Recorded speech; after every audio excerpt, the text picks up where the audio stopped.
Good morning. Good morning, madam. Good morning, madam.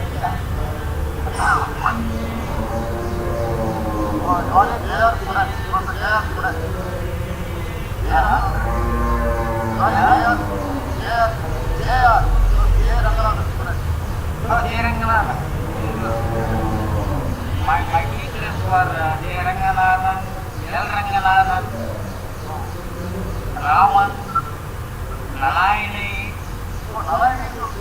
Kakirayan. There are old timers.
One class is online, the other one is in person. But in person also again the option, they can stay at home, record everything and editing. So there was a student only about 20 show in a class. Good morning.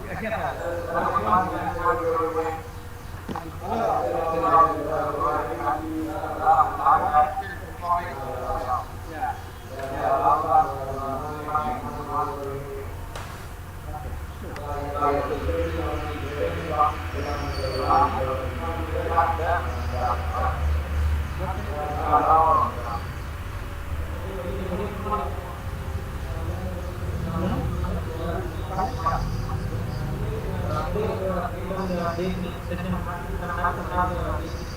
now the present Day-3 session is the first lecture now second now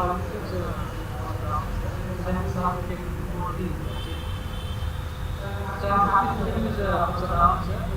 So currently he is joint director of College Education, Chennai. Sir, earlier was head department of statistics in University College of Chennai. He is the current secretary of the University of Statistics. He is also general secretary of Tamil Nadu Statistical Association, Tamil Nadu. So sir has joined the government service in the year 1990 statistics as a lecturer, and he started his career as a lecturer. Then he is joined the so sir has organized several workshops related to statistics.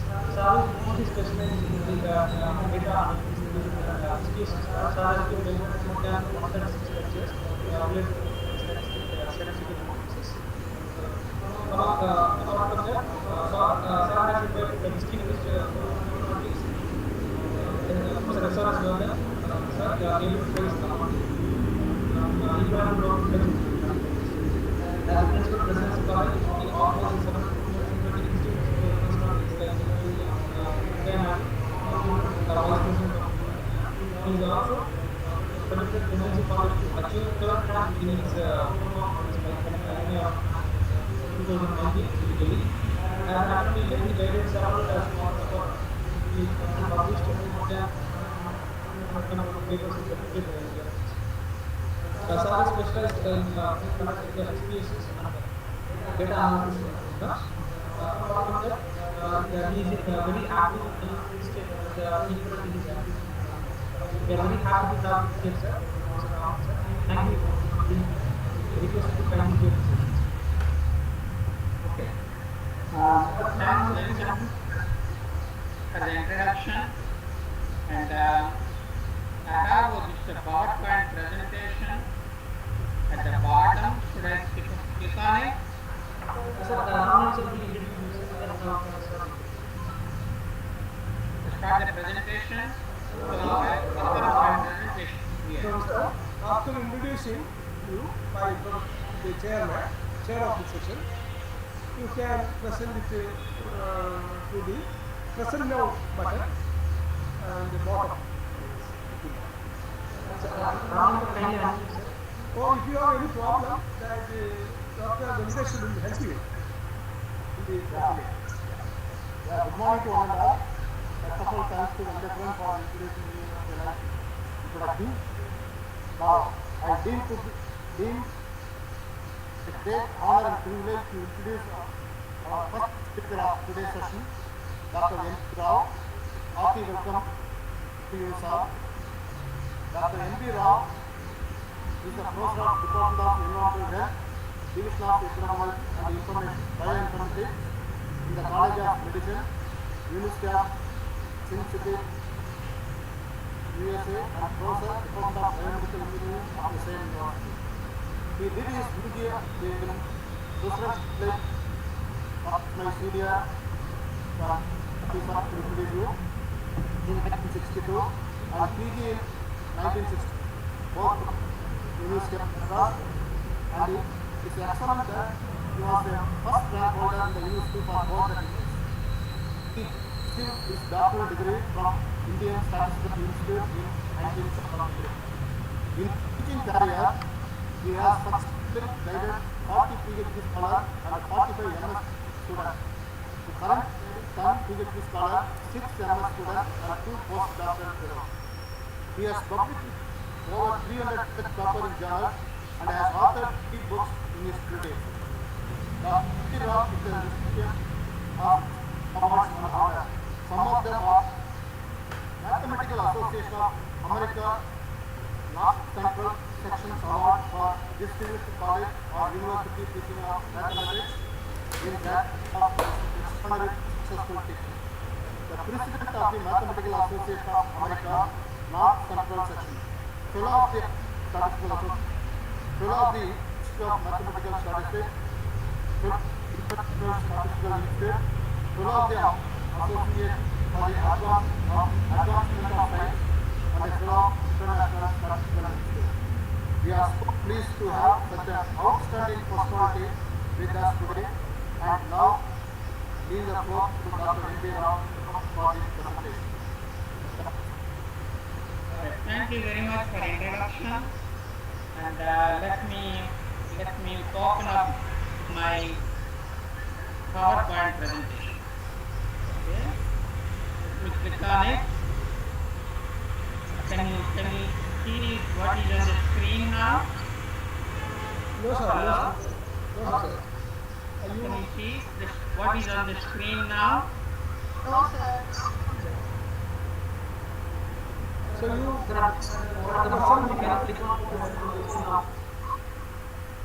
I don't know how to share it. Let me see 1 minute. Open the PPT, sir. Then go to presentation. The bottom there is one presentation now. Present now. Click that. Okay.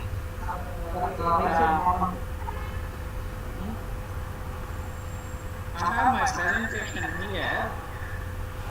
How do I share it? Go to present now. Click the present now.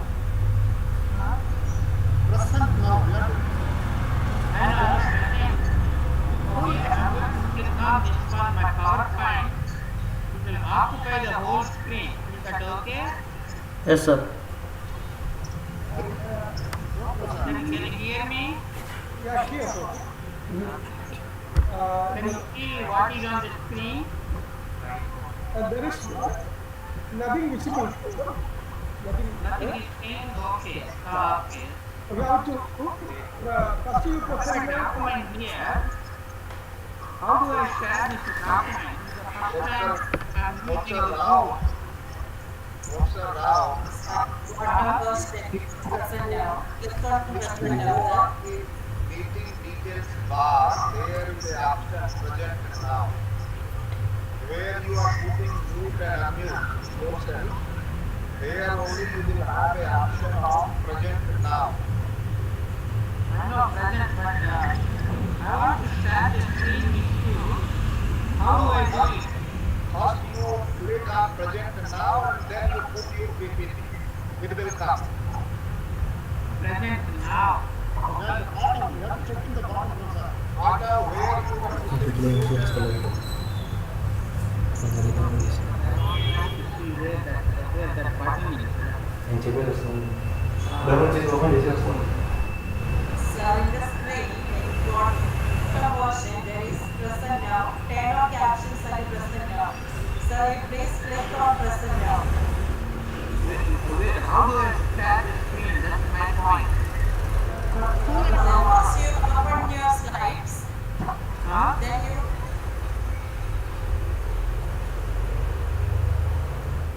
so in the bottom portion there is a present now. Click on present. Click on present now, sir.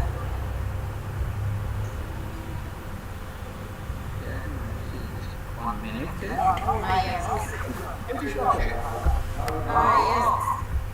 Yes, visible, sir. Visible. Venkateshwaran did it. Yes. good.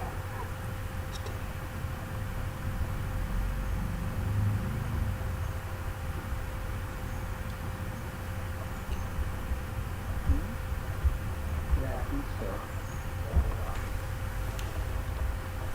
Is that okay? Now it is okay. Now it is fine. Now I can control it. Yeah. Now, Okay. Okay. Okay. now you can provide. Okay. And okay, I'm ready. Kindly unmute others. Please. Kindly mute. Okay, just 1 minute. I have to scroll down. How do I do that? Just 1 minute.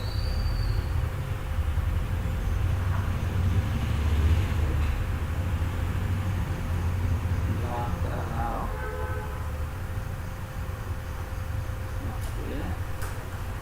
Okay. Alright, yeah. You can't unmute to someone else's presentation. That's right. Okay.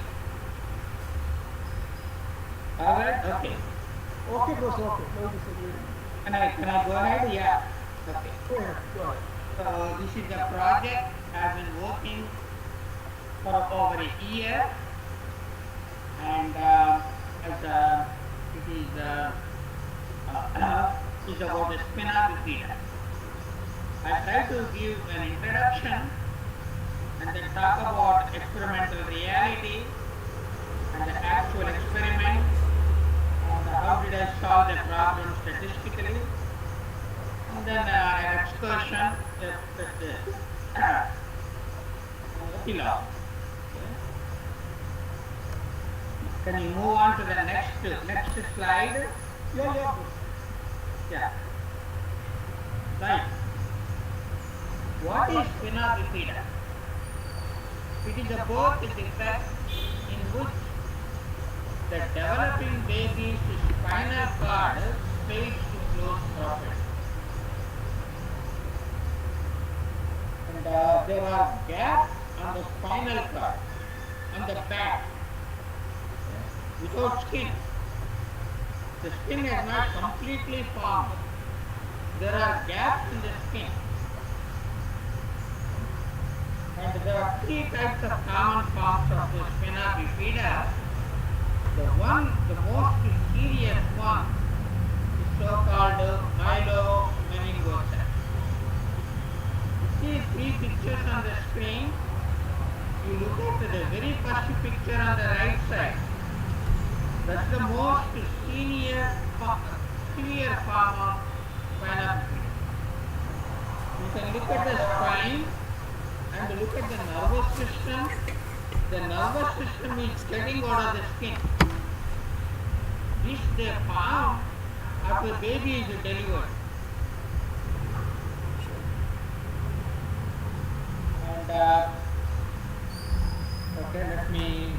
go back.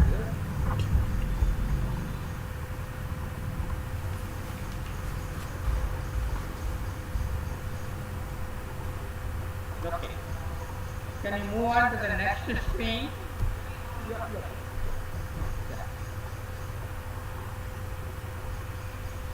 Okay. At fetus level, under this condition, one thing happens. The cerebrospinal fluid leaks out.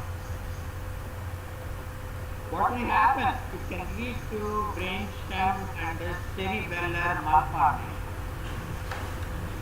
So brain damage, essentially.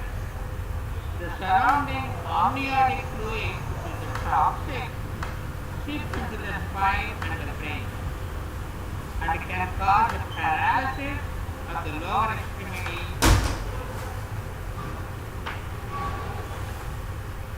Myelomeningocele is the most severe of all forms of spinal fluid. You look at the picture I shown you, and you can see the whole nervous system getting out of the body. Interestingly, the condition can be detected as early as the 8th week in the pregnancy. Can you move on to the next slide?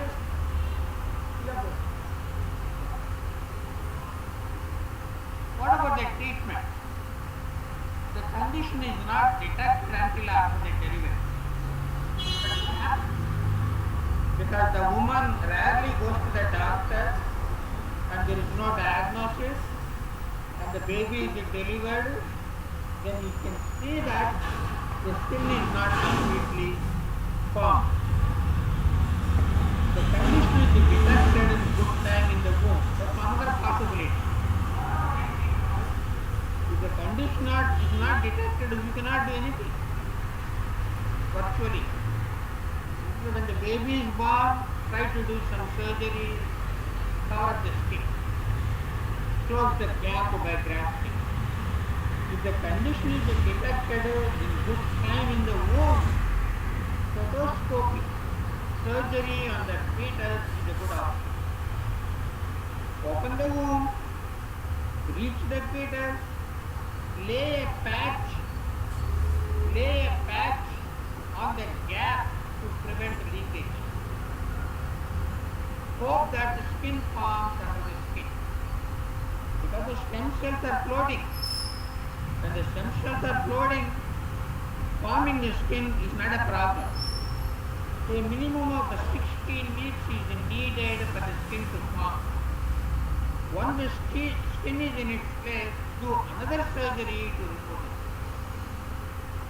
The ideal condition is, the ideal treatment is the fetus. If you can detect the condition in good time.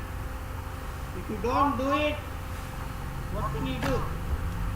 The child has to live with this condition, and there are a lot of medical complications.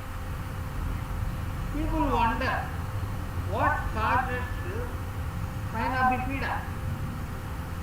Genetic, family history, folate deficiency, obesity, and high body temperature.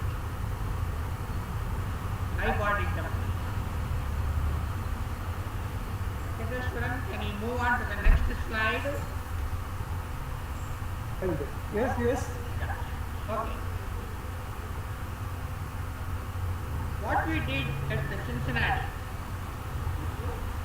stethoscopy as proposed by Cincinnati Children's Hospital Medical Center. They are given the task, develop a patch to be laid out on the gap in the spine. What kind of a patch they are looking at? Biocompatible, watertight, that's good. The most important property is biodegradable and the self-expanding. What is the importance of a biodegradable? Well, anyway, you need the surgery to lay out the patch. And normally you wait for 16 weeks for the skin to form. and then you do another surgery to remove the patch. If the patch is biodegradable, there is no need to do the second surgery. That's the big advantage. Try to develop a patch which is biodegradable. That's the main thing. And the project was well funded by NIH. What did they do? It's nothing to do with me. I'm a statistician. I'm a number cruncher. 2 polymers were entertained. One is called with the acronym of PLA, which degrades very fast. Another is with the acronym of PCL, which degrades very slowly. So the patch that is created at the Children's Hospital is a blend of PLA and the PCL. What should be the proportion so that the patch degrades after specified number of weeks? This is one of the subjects of research in the statistical community. They did a series of experiments in the lab, and of course they need all these requirements to be fulfilled. A blend is created. The blend is approximately in the ratio of 4 to 1 of these 2 polymers, PLA and PCL. The blend is a thin rolled sheet. I've seen that. Very small, rolls like a carpet. Find a temperature at which it unrolls. Another series of experiments is conducted. They found that 37 degrees centigrade works good. So what is the idea? Conduct the surgery to insert the rolled blend directly on the gap. The temperature in the surgery room is brought up to 37 degrees centigrade. And the patch, you can see, unrolls slowly and tightly covers the gap. The stem cells are active and it is hoped that skin forms under the patch. And all these experiments are conducted on mice. It's working. The procedure is patented. And there is something interesting I want to tell you at this stage. And the mice don't get the spina bifida.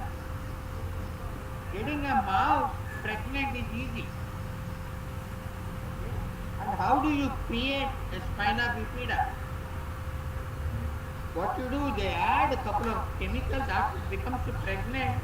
They add a couple of chemicals in the womb. And you can see that the skin failing to form. Then you conduct the mice and then should demonstrate this new procedure is working on mice. You are not allowed to conduct the experiments on humans yet. We have to demonstrate on animals first. So they worked on mice and demonstrated that this procedure, biodegradability, all these things work. Then they worked on rabbit. Now currently they are working on sheep. Experiments on sheep are going on now. Once you prove that the procedure is good on sheep, then you are allowed to conduct experiments on humans. So Venkateswaran, could you please move on to the next slide? Good. So a team is formed. Rigved Tatu, a PhD student in biomedical engineering. Shia Linglin, a professor in biomedical engineering. thesis advisor and mentor. Jose Peiro, a pediatric general and the thoracic surgery division, Children's Hospital. He is the brainchild behind the project and the paymaster. He has got the grant. And Mark Oria, a pediatric general and thoracic surgery division, Children's Hospital, and M.B. Rao, I am a statistician on this. Data analysis was extensive. The student took a class in Introduction to Biostatistics as well as the biostatistics and research. You did most of the analysis, and whenever it comes to me for suggestions, and implemented my suggestions very well. And Venkateswaran, can you move on to the next slide? Okay. Experimental reality. One problem amongst all of us. Work started to study properties of the blend creation. One of the properties to be examined is how rough the fabric is. Okay? Examine how roughness evolves over time. The experiment can no longer be conducted in the womb. A series of in vitro experiments are planned. You cannot do these experiments in the womb if you want to study roughness over time. You can put a patch inside the womb. After 4 weeks, take it out, take a measurement, put it back, and then after 4 weeks, out, take the measurement and put it back. You can't do that. How many surgeries can you do on a mouth? You can't do that. So you do these experiments outside in the lab. You patch on the gap. You are putting a patch on the gap. On one side, it faces amniotic fluid. The fetus is floating in amniotic fluid. On the other side, we have the body fluid. The body fluids are like phosphate buffered saline in synthesis. So what they did in the lab, test tubes are prepared. Some test tubes are filled with lab-made amniotic fluid and others with PBS. Some patches are dipped in amniotic fluid and others in PBS. All the test tubes are kept on a shaker to simulate the movements of the womb. If you want to measure a roughness of a specified length of time, take a patch out of the test tube and measure.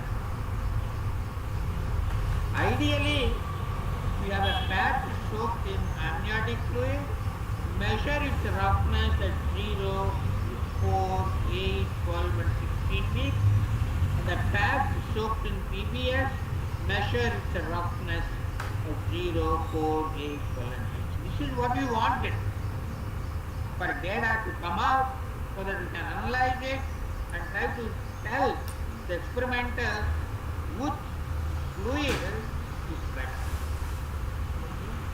People ask, what is important? What is important of roughness?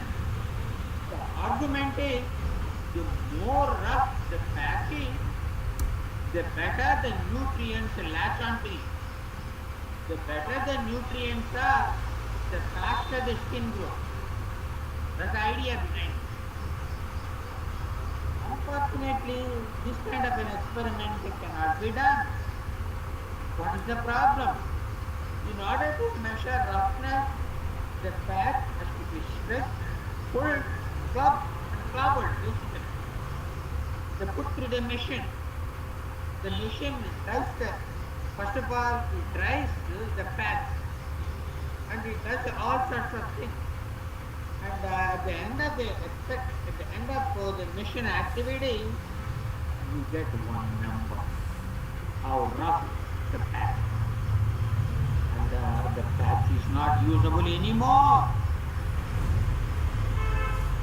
The patch becomes destructive. I want to study roughness over all these 16 weeks. It cannot be done. If you take the patch out to measure, you get the measurement. That's okay. But the patch gets destroyed. So that's why I titled it Destructive Sample. You do not have the data the way you want. Okay? Thank you, Session-1.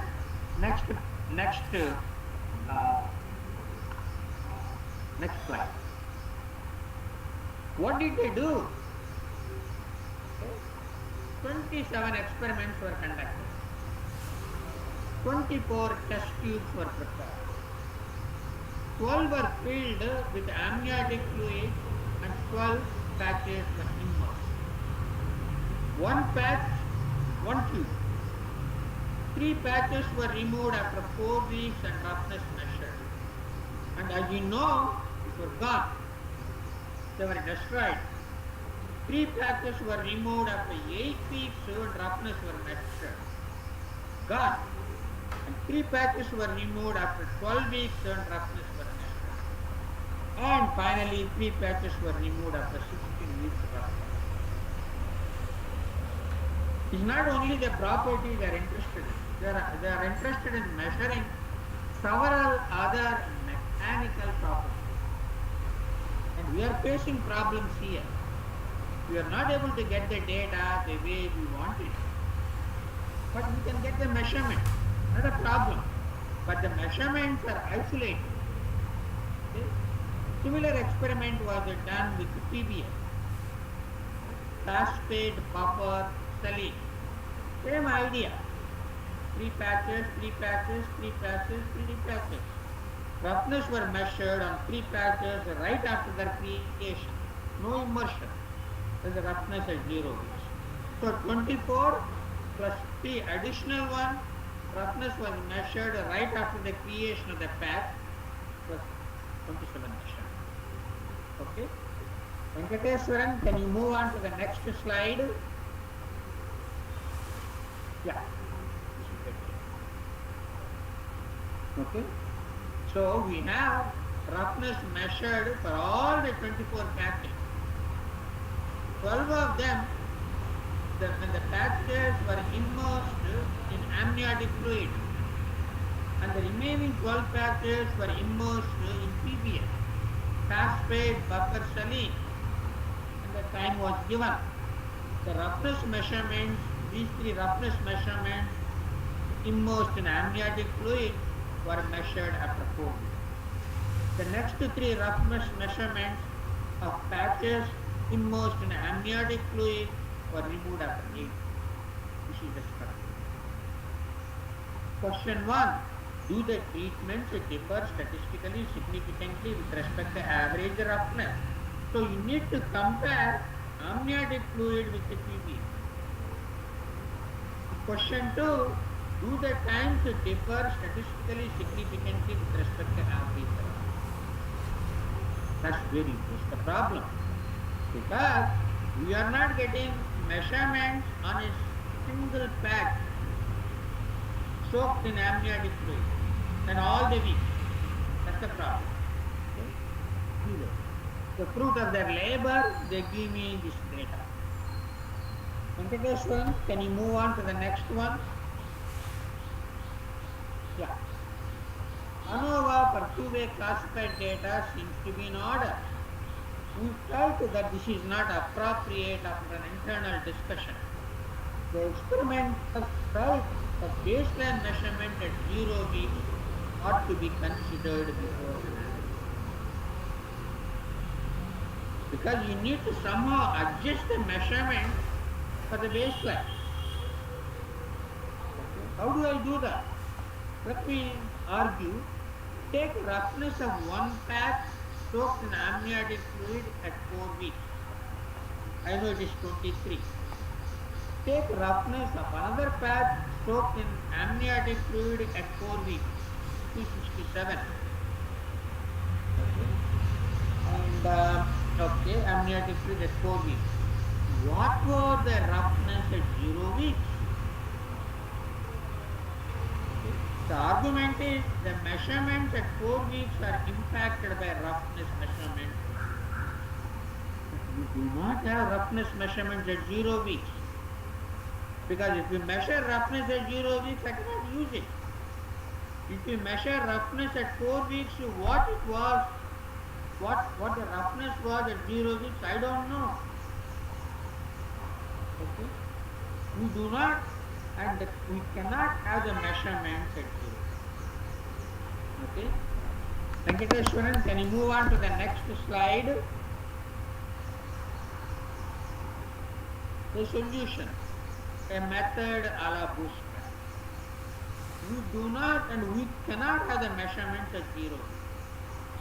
Okay. Let us focus, very simple. Let us focus on weeks 0 and 4.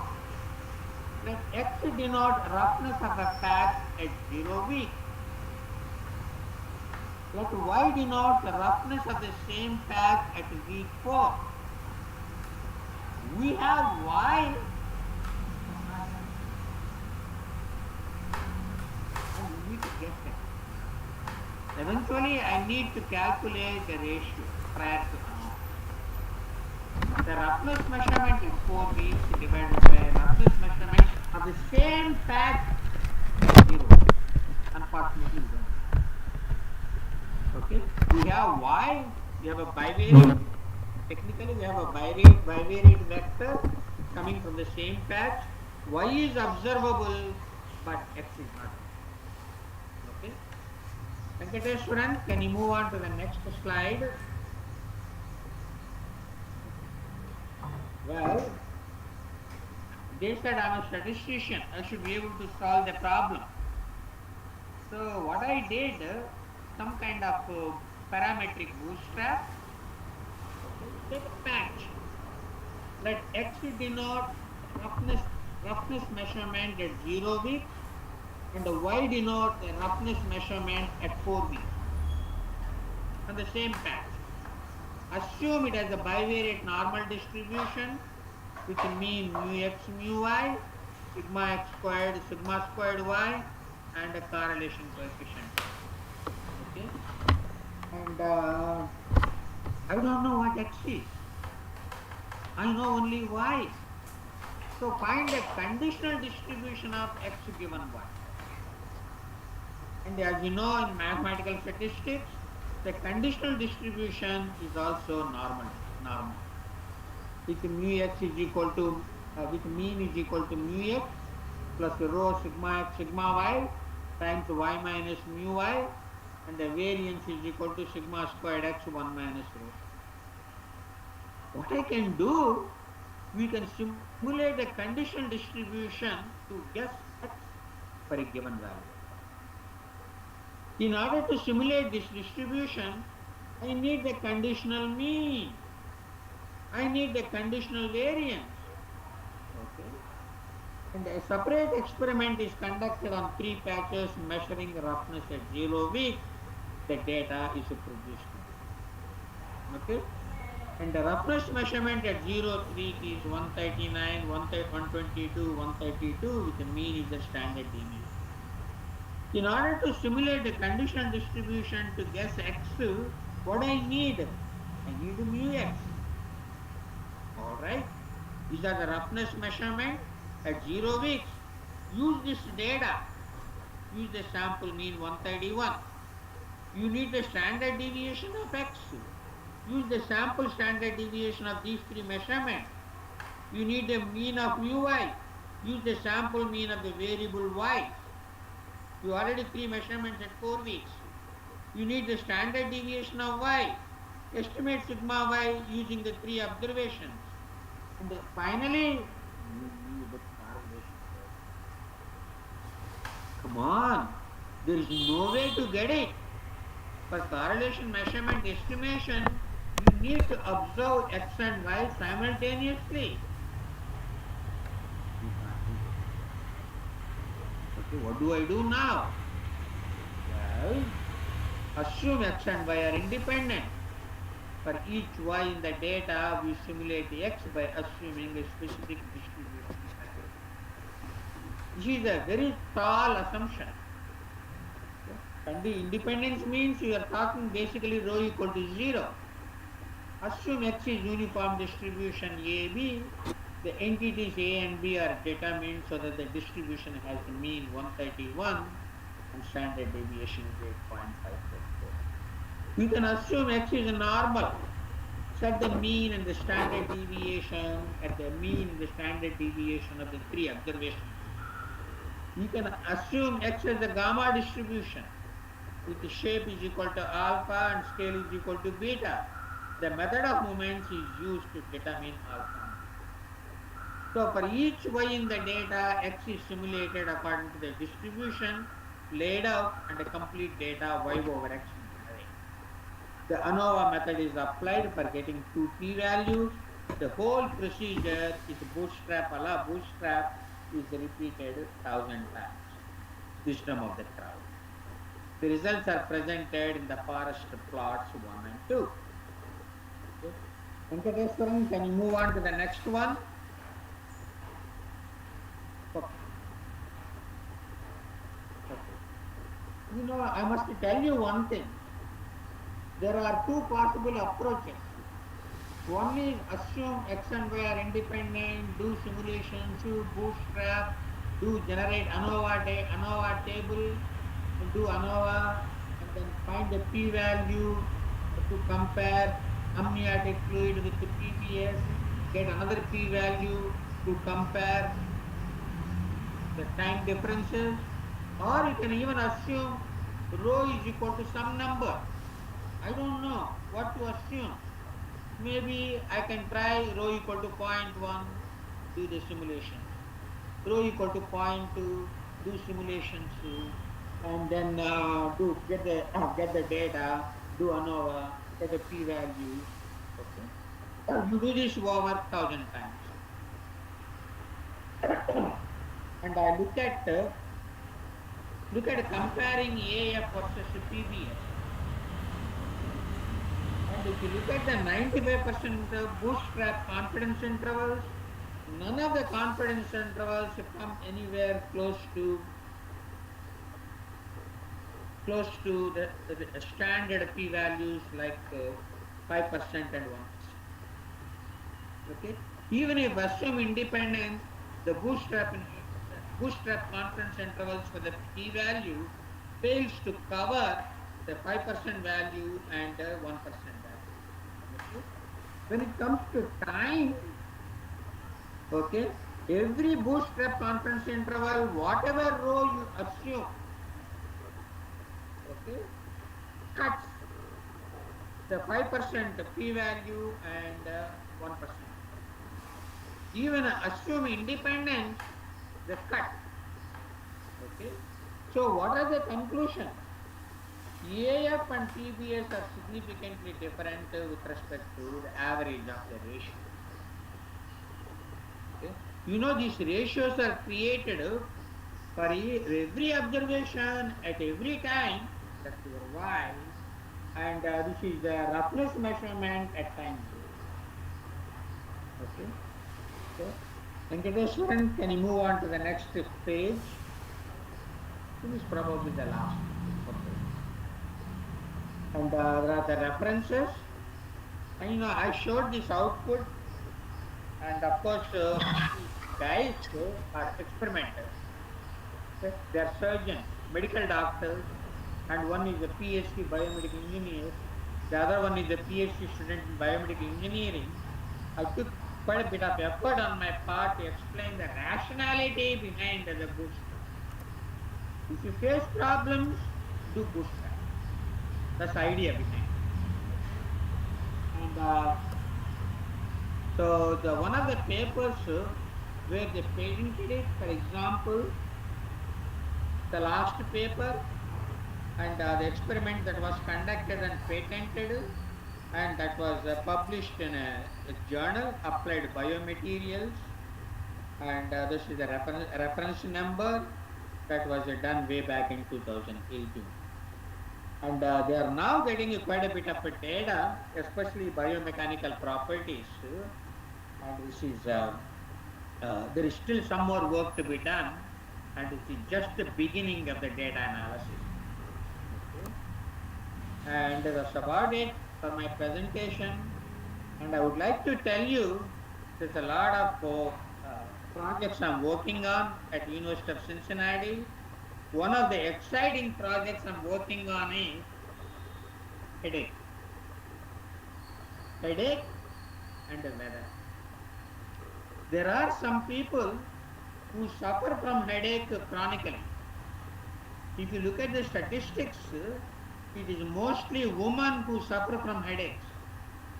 Roughly about 70 to 75% of the women suffer from chronic headache versus males.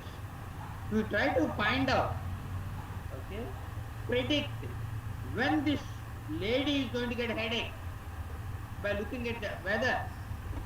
So what you have done is you have selected 220 people and each one was observed over 200 days. Hey guys, maintain a diary.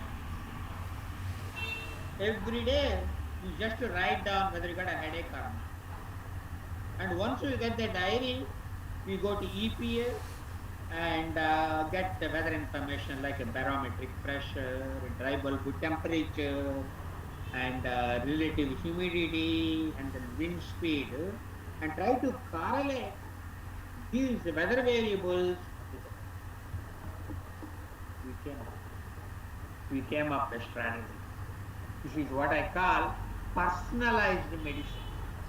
That's what we are working on. Okay? I think that's the end of my presentation. And thanks very much for joining me. And I'm happy to participate in the meeting. I'm happy to celebrate something honoring CR on his 100th birthday. Okay? Thank you, guys. All right, guys? Yeah. Thank you, Professor, for your nice presentation. Uh-huh. Any questions from our professor? Yeah, okay. Hello, any questions? Any questions? Okay, thank you, Professor, for nice presentation. Now, we can move to the next speaker. Hello? Yeah. The next speaker.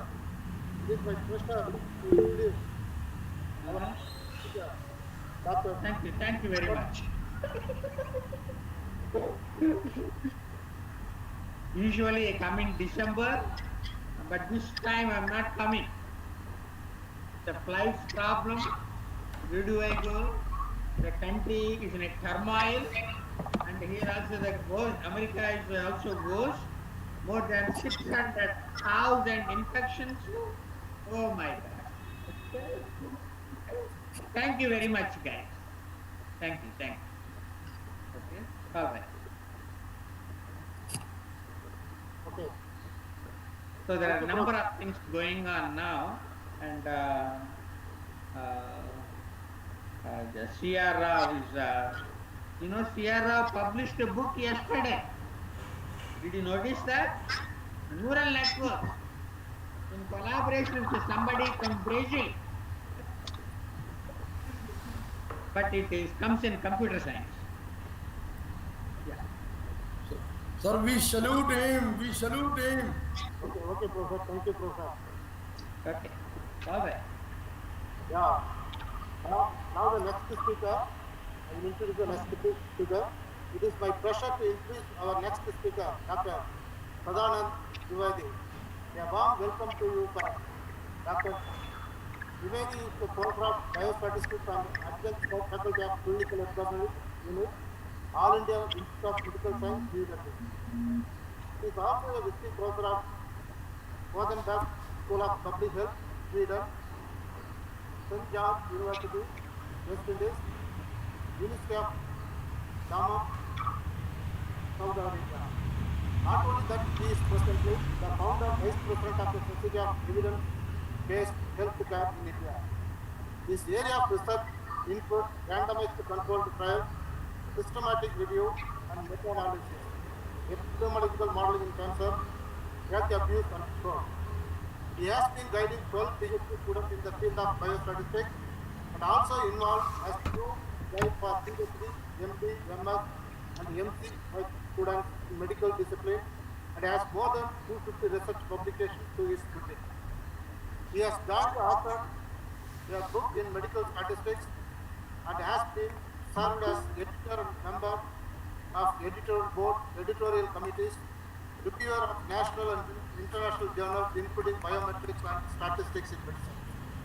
In addition to his research project, he has remarkable collaboration with clinicians in large-scale community projects, and presently he is the co-investigator for the AIMS cohort study and an Indo-Dutch collaboration in biostatistics. He is a member and life member of various national and international societies, including Royal Statistical Society, International Clinical Epidemiology Network, International Society for Clinical Biostatistics, International Epidemiological Association, and International Biometric Society. He has been the World Health Organization Fellow and elected Fellow of the Indian Society for Medical Statistics and elected member of the International Statistical Institute.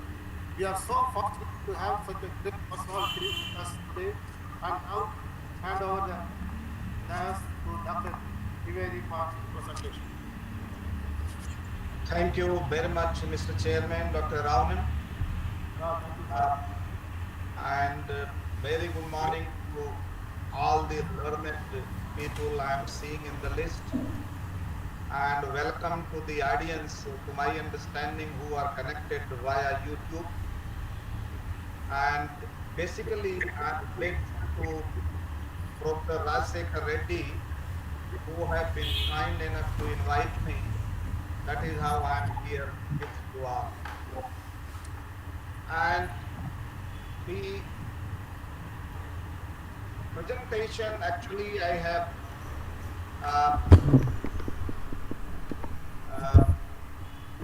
selected in view of an inspiration, because issue here is that we have to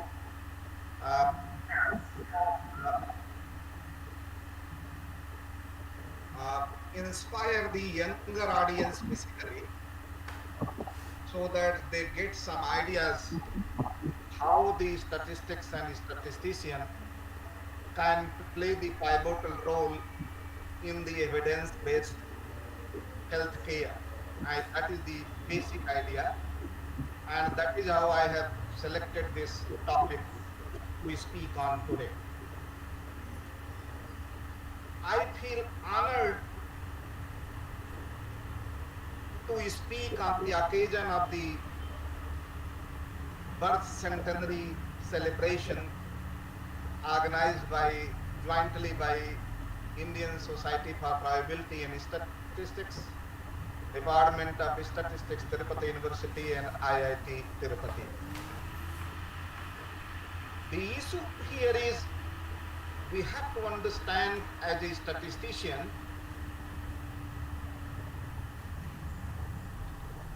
that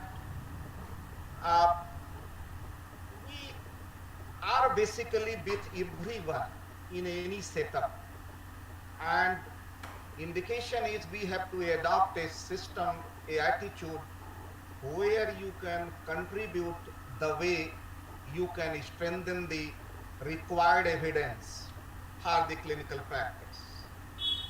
So my outline of presentation, obviously I will start a single slide just to as a respect to our esteemed Professor C.R. Rao, and then I will go on need of the randomized control trial, basic introduction to study designs, and then parallel designs, and I will take a case study where one of my PhD students worked on the non-inferiority randomized trial, and that is how I will be concluding that how this kind of work can play an important role regarding the transformational research.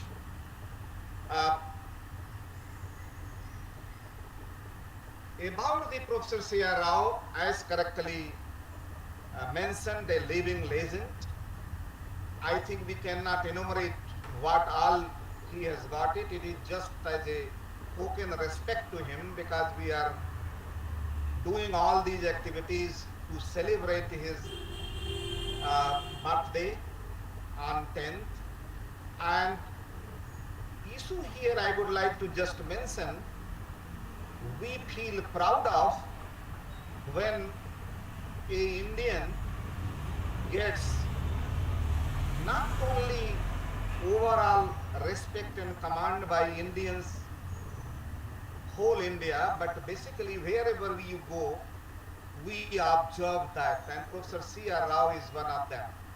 And I think I remember the day in 2009 when I was completing my stay at University of Buffalo, and he was likely to join in next week as a research professor.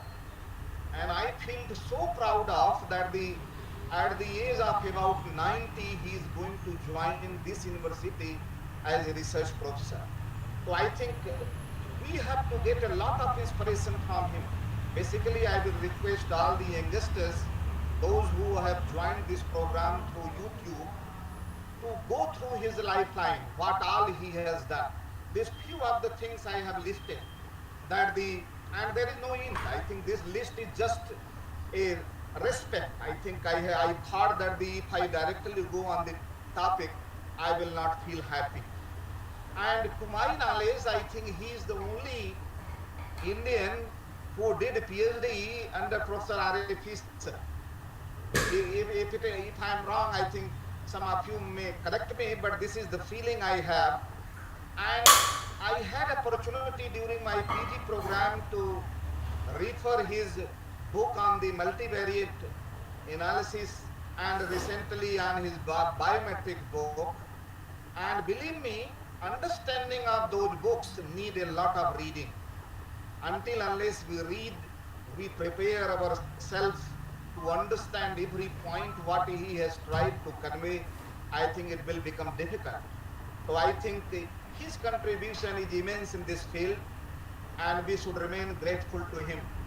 And now I will come on the topic. Now issue here is in this era is earlier we used to talk about the evidence-based medicine. Only we used to refer the clinical practice. But now era has come where we are talking about evidence-based public health care. Now under this, to generate this kind of evidence, we know it that there are only study designs, namely randomized control trial, large scale multi-centric randomized control trial. If it is available, certainly that is the best way, best evidence on any public health issue. But in case of the conflicting finding under multiple randomized control trial, to resolve that issue, we have to rely on systematic review with and without meta-analysis. So now, here I am going to address, just as a recap, as a statistician we should believe that if there is no statistics, there is no reliable evidence, and we should feel proud of, we need to be happy. Very clearly we have to understand what is the role of statistics, and we all know it. If there is random allocation, if intervention is in the hand of the investigator, then only we can talk about the experimental study, intervention study, and until unless there is random allocation involvement, we cannot call it randomized control trial. And if there is no randomization involvement, we all know it, we can call it semi-experimental study. Many of the clinical studies are done under that fashion. But the evidence what we get under randomized control trial, I think we can never get under either semi-experimental study or under the observational study. So to save the time, I would not like to go under these all observational study, because focus of this talk is the randomized control trial. And under randomized control trial, what happens? This is the design we use. We give the drug, we give the intervention, and we have the comparator where we don't give the drug or we don't give the intervention. And whatever outcome we have decided well in advance, we observe after stipulated time in both the group and we compare. To deal with the randomized control trial data, we all know it, life becomes very easy if planning of the randomized control trial is very, very properly done. Every step under the randomized control trial need to be defined. And we teach our clinical medical students and faculty that in the protocol, whatever we prepare, we need to write everything what we want to do. Even we can anticipate the related problems and how will be resolved. Because the issue here is, strictly speaking, if we deviate a single step under the research methodology, we will kill our randomized control trial. I think just to put emphasis, we keep on emphasizing on all these issues. Every batch of the PG, postgraduate medical student, so that they can go with the proper training, because they are the future. They are likely to join as consultant everywhere. So now, under randomized control trial, what kind of generally hypothesis of the studies we have? We all know it. What is hypothesis of study? It is nothing but alternative hypothesis, because hypothesis of the study is always listed in the form of the alternative hypothesis, because we try to reject the null hypothesis generally against the defined alternative hypothesis. And what is alternative hypothesis? That is studies hypothesis. So under randomized control trial, generally we have got all these 4 types of the hypothesis. Either we can plan the superiority trial depending on the topic and area, or we can plan the non-inferiority trial, like if new drug is able to give 10%, 15% lesser cure rate, for example, we can call, because in terms of the side effect and cost of the drug, we can be interested to say that the newly proposed drug or dose is non-inferior to the standard dose or drug. That is how we conceptualize these ideas. And in medical field, we prefer to often do non-inferiority trial. I will come on the issue because this lecture is totally on the non-inferiority trial. Same way we can plan sometime non-superiority trial, because if difference between both, ultimately non-superiority and non-inferiority are the 2 sides of the same coin, and if we take the both direction, that becomes the equivalence trial. And that is the reason many of the time, even if you do the non-inferiority trial, we can call it equivalence trial, because non-inferiority trial is a part of the equivalence trial. Only thing is, it is one part. It is not on the other part regarding the non-superiority trial. Now, issue here is, I will take this case study to emphasize few of the studies. There is a big story. How did we get this hypothesis? When my colleague Prof. C.S. Ball came to me to reply the reviewer's comment on an article which he already communicated, which was done under the non-randomized fashion. Then after discussion and trying to resolve the reviewer's comment, I asked a few of the questions to him. That's how do you decide the dose of this radioiodine active dose to deal with the thyroid cancer patient? Because every thyroid cancer patient who gets operated, there are some residue cells which need to be ablated. And to ablate those cells, those patients are treated with optimal dose of the radioiodine active dose. And in those days, our institute used to get, now I am not aware, in those days our institute used to get 600 millicurie radioiodine dose from Bhabha Atomic Research Center, Mumbai, every week. Now, deciding which dose need to be given, it was totally in the hand of the clinician. And I asked him, how do you decide this dose? He told us, we have been doing like this. Then during the discussion he told there is no randomized control trial, neither locally nor globally.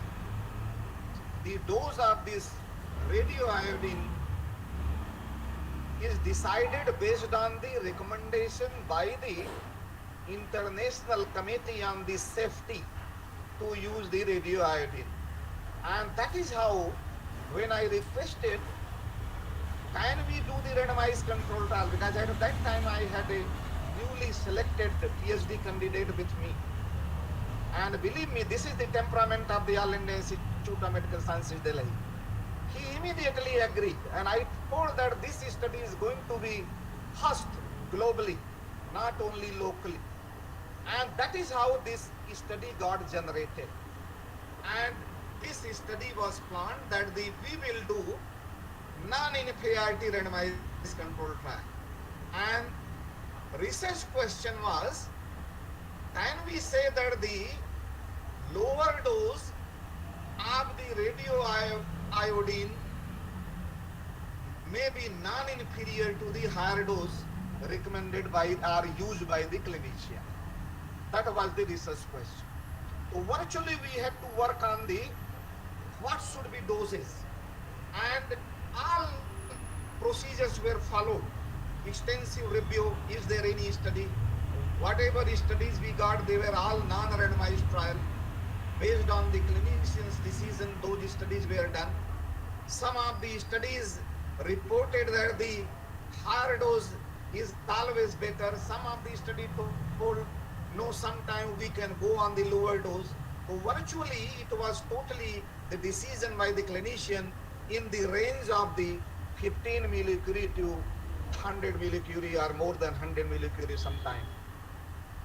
And now problem was how to say that the which one is the better or where lower doses, because patient had to be in queue. Because of the limited dose available with the institute, patient had to stand in queue, they had to wait weeks and months together to get this dose. And once we planned this study, then what did we do? We did the analysis of the existing data under non-randomized fashion. And there, what we did it, that we did the bioassay analysis, and then under that bioassay analysis, we got the discrete doses, depending on the distribution of the data, that we need to take the 3 discrete doses. And under these planning, based on the data available with Professor Bal lab, we did the bioassay analysis, even that is also published. And based on that, we finalized, depending on all these inclusion, exclusion criteria, everything we followed under the requirement of the randomized control trial. So now based on that analysis, we decided that we will get the highest dose being given by the clinician. We will consider the lowest optimal dose, and then we will take the middle one, 50 millicurie. A lot of debate. We spend months together to debate in a group, including biostatisticians and the clinicians who are practicing in his department. And then we decided this, that we will do the three arms study. These were the doses. Now issue here was what should be the outcome. Which outcome we need to consider to say that this lower dose is non-inferior to the higher dose. And that is how we decided that we should take the ablation, whether the patients got ablated after 6 months of first dose or not. Well-defined outcome, because this is the heart of any randomized control trial. The outcome need to be very, very clearly defined. And that is what we did under this study. Now, issue here is, as per this research question, as I told you, we went ahead and accordingly under statistical terminology, what will happen? We took that the even lower dose is likely to give 15% lower ablation rate, we will say that the lower dose is non-inferior to the high dose. And accordingly, we can define the alternative hypothesis. This is our hypothesis of the study, and that was the null hypothesis, means it is other way. Means the difference in the ablation rate between high dose and lower dose crosses defined threshold delta. And this delta is another issue in defining the non-inferiority trial. It is not that easy. This has to be actually convinced.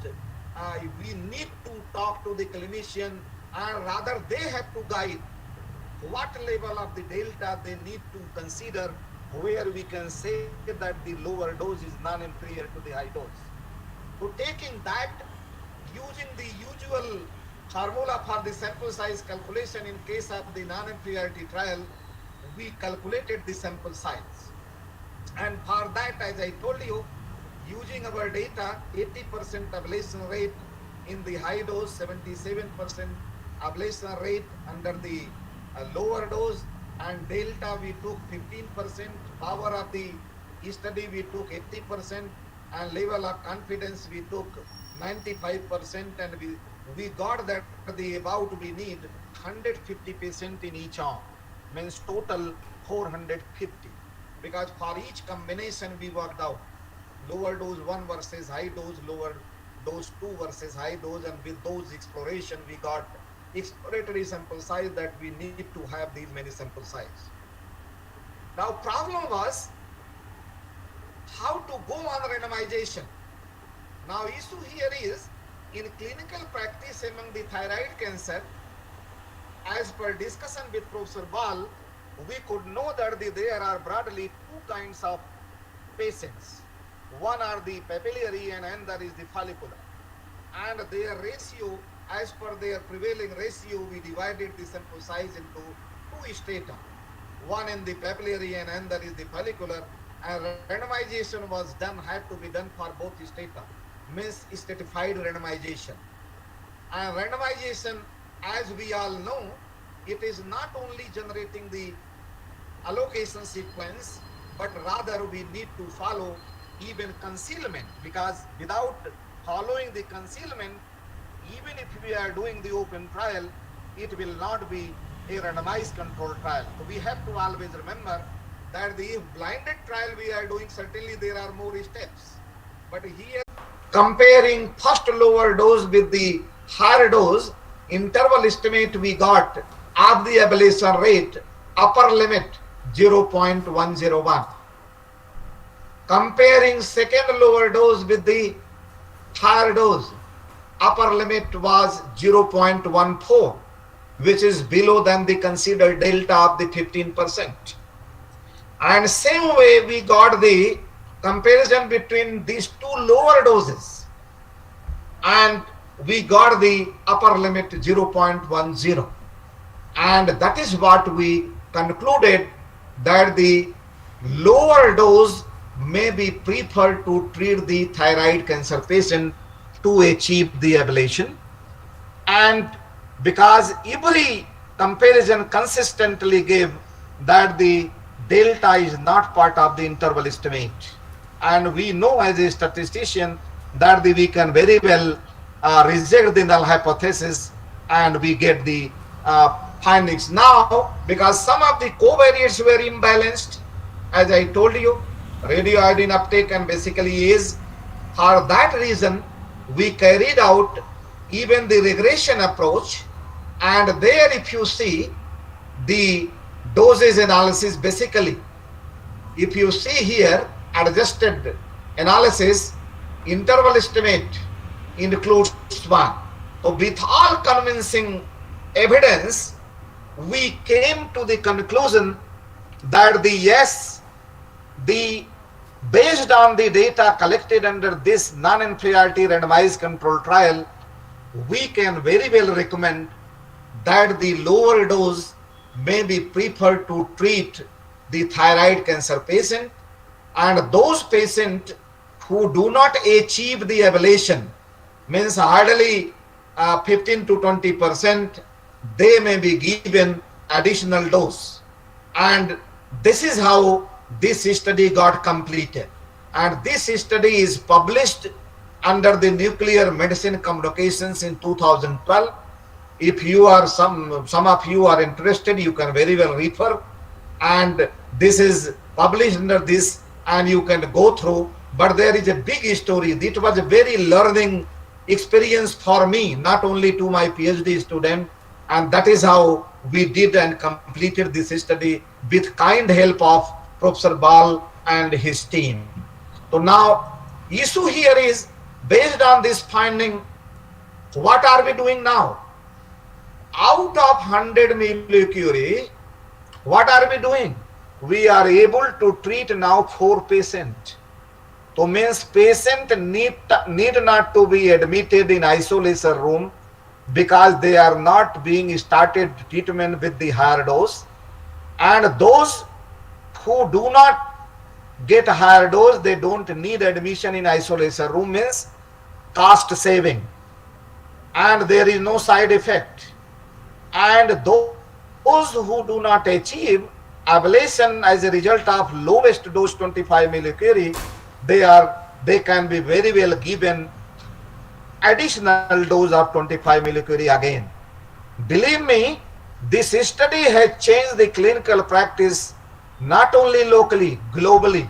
If you see the reference, if you see the quotation of this study and communication by the Professor Bal, I keep getting feedback, people are very much happy that you have got evidence to demonstrate that the lower dose is non-inferior to the higher dose, which is preferred by the clinician to achieve the ablation quickly. So now, what message to the youngsters I want to give, that always we need to remember that statistics plays a pivotal role regarding evidence-based healthcare. And always remember, we have to contribute immensely. We need not to underestimate a role of ourselves, a role of our profession in any applied area. This I am referring only medical research. I believe this is true in every area. You talk about space research, you talk about engineering, you talk about any other area. And these days we are talking about Ayurveda, we are talking about the integrated medicine, because even AIMS, we have got CIMR, Center for Integrated Medicine and Research. And I am part of that group also. We are doing the randomized trial on yoga. One student has already completed phase 2 trial. So now issue what I am trying to say, that the randomized control trial is not possible without serious involvement of statistical approaches as an innovative tool at every step of research methodology. And who can do the justice? Obviously, justice is possible through serious involvement by us, we statisticians. Generally, even I have seen many universities, wherever I get invitation and opportunity to speak to the student, generally students don't have the proper ideas. What is the role of statistics? They keep struggling. Why should I study statistics? Many of the universities I heard, even degree colleges I have seen, that the students leave the courses in between. So we teachers even, this is what I feel, that keep to propagate that the statistics role can never be underestimated. We have to first understand what contribution, what change we can make as a team member of research group in any area. And certainly for that, what we have to do? We have to update ourselves. We have to talk in their language, not in statistical language. Every statistical concepts, principles, we need to divert in the applied language on the topic in which they are going to plan the study. This is what I have felt. And if we start doing that, certainly that will require a lot of efforts at our end. We can do a very important role, and there is no end. Even believe me, no end. Even at the end of the your service career, you will keep contributing. So there are a host of literature on this topic. Certainly, there is our book also where we have covered randomized control trial. Nowadays, I will advise those who are going to get involvement on the randomized control trial research team, prefer to rely on the consult guideline 2010, which is the current one, published in the BMJ. And there are even separate guidelines for the non-inferiority and equivalence randomized trial, which is published in the JAMA in 2012. And these days, it is preferred, even for observational studies also, there are guidelines. For systematic review meta-analysis, there are guidelines. How to report, how to conduct the study, and how to report the findings under those studies. I think if we rely on those international consensus, that we can do the justice with any research. And believe me, this is the era for the quality evidence. There should not be the place for the manipulation, and statisticians should never compromise with the quality of the data. Sometimes you may come under the pressure, I need to complete this study very soon, I need to conclude this. No, you have to say, if you do like this study evidence, whatever we have got, it is going to have limitation. Those issues we need to emphasize. We should not feel shy, because any study which is not planned in a conclusive manner, we are not allowed to conclude. This is what we believe. And where can we conclude? Obviously, phase 3 trial. And this is the era of COVID-19. We, even general public, is getting acquainted with the different terminology under randomized control trial. Like phase 1 trial is completed at a small level. Phase 2 trial is also completed. Our institute is part of that team, multi-centric team. Now public is awaiting even phase 3 trial. So now we are in a very comfortable position to convince public what is the role of statistics in society. Because without statistics role, and this is what I appreciate, any society, professional society, specifically I would like to acknowledge Royal Statistical Society and American Statistical Association. If you see, they have got an emphasis on the role of the statistics in society. So I think with all, I would like to conclude my talk. And finally, I would like to acknowledge my institute, All India Institute of Medical Sciences, to provide all wisdom and freedom to plan and execute and conduct this kind of study. And of course, I would like to thank my PhD student, Dr. Prem Chandra, who made all efforts to bear with us and to go for logical end of this study without compromising with the methodology at any step. And obviously, as I promised to Professor Bal, I will remain grateful to him for life, because he agreed to be a co-guide for my student, and he made all efforts. Rather, he used to spare 300 out of 600 millicurie dose of the radioiodine for this study, and that is how we could conduct this study. So thank you very much. If there is any queries and question, I will try to explain it. Thank you very much.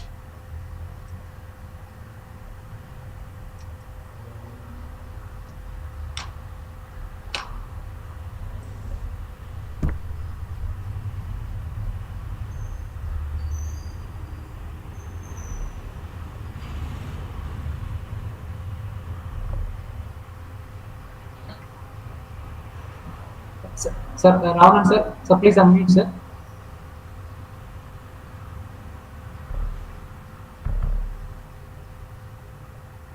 So Professor Ravan sir, can you unmute? Yeah, thank you. Sorry, sir. Thank you, Professor, for your nice presentation and also for your practical applications of statistics in the field of medical statistics. Any queries from our professor's side, please? Any questions? Yes, Any comment? Professor Dwivedi. Yes, Professor. Yes. Good morning. And really, you rightly pointed out the importance and the role of the statistician nowadays.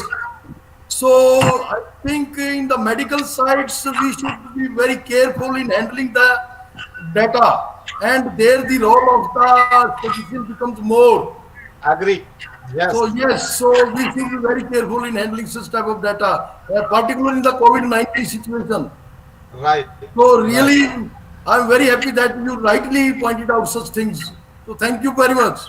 Thank you very much, sir. I, I keep doing here in my institute and wherever I go. Yeah, And thank you. thank you very much to provide me opportunity many times to speak and communicate with your students and colleagues. Thank you very much. Any more comments or any more questions? Okay, thank you, Professor. Thank you. Now, Thank you very much. thank you, Professor. Venkateswaran, is a break of 15 minutes or? Yes, sir. No, I also happy to thank the chairperson, Professor Raman sir, for chairing the session. Thank you very much, sir. In spite of the Thank you. busy schedule to chair the session. I also thank two invited speakers, Professor CRO Birth Centenary Lecture 7 and 8, Professor M.D. Rao from the University of Cincinnati, USA, and Professor Sadanand Dwivedi from AIMS, New Delhi. Thank you for both the speakers for sparing their valuable time in this online class. Thank you very much. Now we can have a 10 minutes break. So after the break, we can join for the next session. There is, I request the participant, there will be some, please note this word, because in the evening session, Professor R.B. Burman lecture will be replaced by Professor David Anagal, and David Anagal lecture will be replaced by T.P.M. Pakala. And the topic is ordering policy and currency risk sharing arrangement of a market chain approach by Professor T.P.M. Pakala, senior retired faculty member from Bangalore University.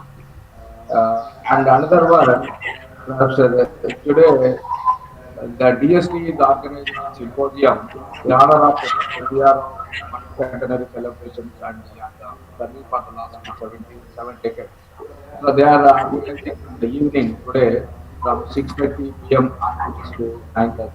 So I request all the participants, please make a note about this. Thank you.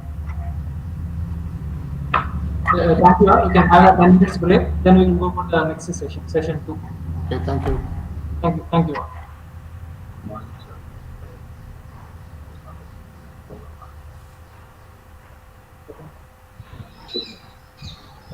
Hello, Venkateswaran. Hello. Venkateswaran. Yes, sir. This is Rakesh Srivastava from Baroda. Yes, sir. Good morning, sir. Good morning, sir. Good morning, sir. Good morning. Good morning, Professor Reddy. Yes, I'll sir. speak in the introductory remark, not now. For all of us.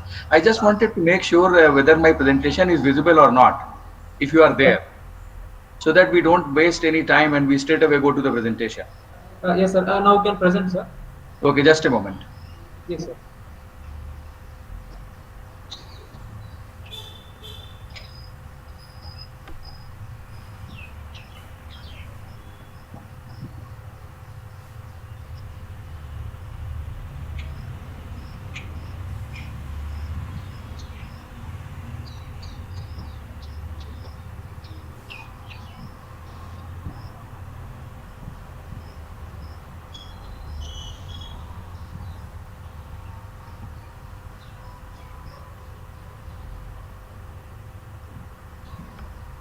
What can you see?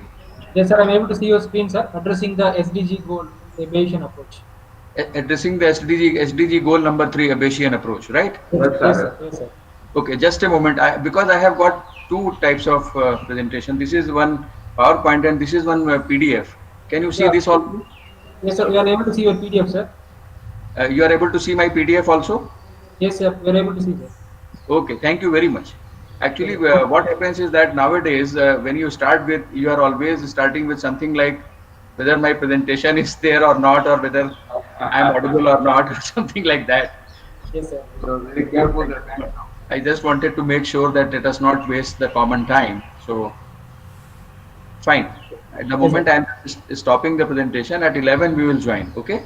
Yeah, yes, sir. Sure, sir. Thank you, sir. I'm very much here on the system, but at 11, when you'll give me the signal, I'll start. Yeah, yes, sir. Sure, sir. Okay, sir.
Once again, good morning to all of you.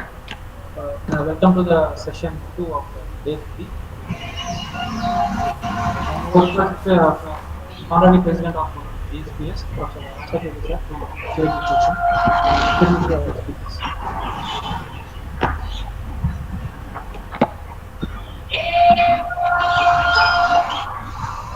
Good morning.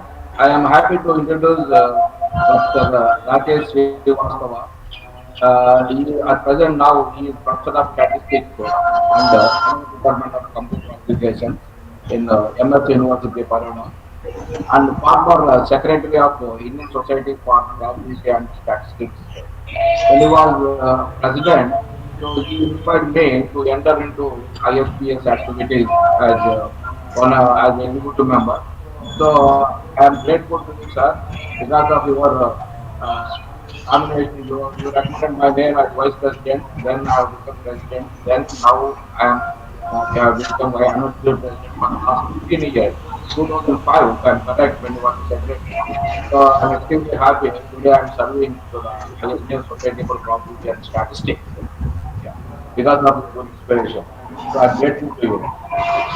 And Dr. Rakesh Srivastava is having more than 32 years service of teaching experience, and he has guided four PhD students.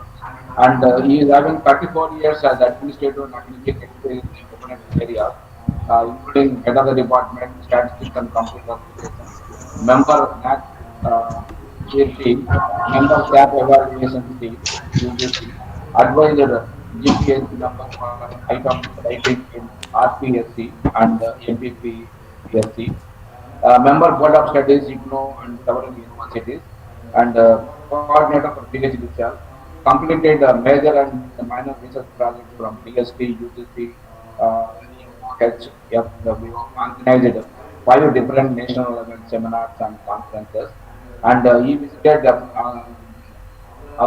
USA, Canada, and Ireland, and he has published more than 55 research papers in communication research papers. And he has also attended more than 108 research papers in the conferences and delivered invited talks.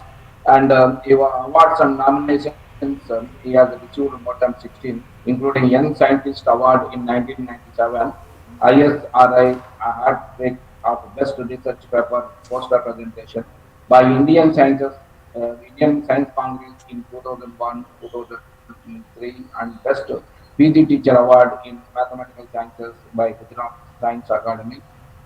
He did his MSc in Banaras Hindu University and PhD in Pune University. So I'm very happy to introduce Professor Rakesh Srivastava. So now I request you, sir, please take over the mic and present your paper. Thank you. Thank you, sir. Thank you, Professor Reddy, for all those nice words. Nice introduction. Am I audible first? Yes, Yes, sir. sir. Yes, sir. Yes, sir. Yes, sir. So I really take this opportunity to thank my old friend, 2 decades old friend, Professor Rajshekhar Reddy. And I remember the day when I received the first flyer of the conference. And that day, actually, I was proceeding to book my tickets for Tirupati. And as I have heard many of these speakers expressed their willingness and desire to visit Tirupati, the temple town. Now that temple town is buzzing with all these academic activities, and thanks to the very dynamic ISPS president in the form of Professor Rajshekhar Reddy, I can bet you that who have visited Tirupati, he is an excellent host. I visited in 2012. I remember it was the Golden Jubilee celebration of his department, and I was one of the speakers. And he hosted us so nicely and arranged our darshan, a special VIP break darshan. And I must acknowledge at this platform, international platform, that he is a great organizer, in the sense that he has been organizing activities in such a meticulous manner that nothing is left out, anything is left out to imagination. Right from point to point, everything is so well planned that nobody faces any difficulty at any point of time. So thank you once again, Professor Rajshekhar Reddy, my friend, for giving me this opportunity at this vast platform. And very warm good morning to all the panelists who have joined here through the Google Meet and those who are watching it live on the YouTube. With these few introductory remarks and my grateful acknowledgement to Professor Reddy, I come to my presentation. I hope you can see my first slide. No, sir. Sorry, just a moment, I have to share. Yeah. Yeah, yes, sir. Yes. Just a moment, present now here. Just a moment, one moment.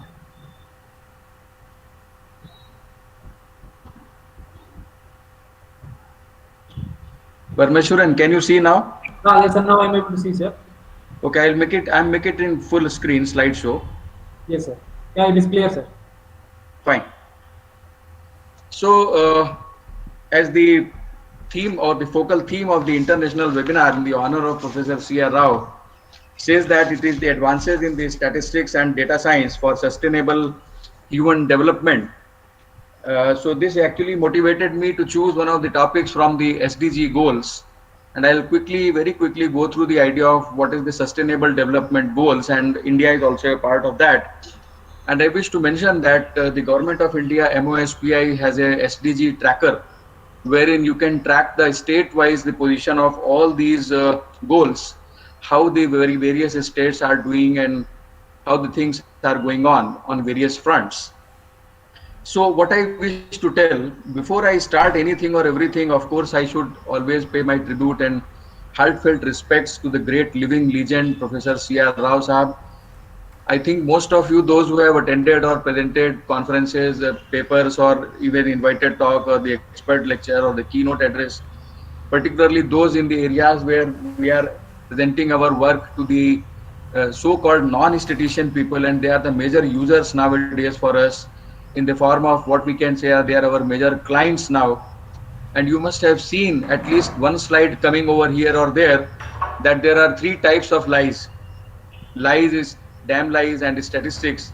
And actually I was looking for a very befitting kind of reply to this kind of, with full honor to whosoever has said it. I don't want to name the person, but 10 years back almost, I was attending one Commonwealth conference and I was attending the session of the then governor, Dr. C. Rangarajan.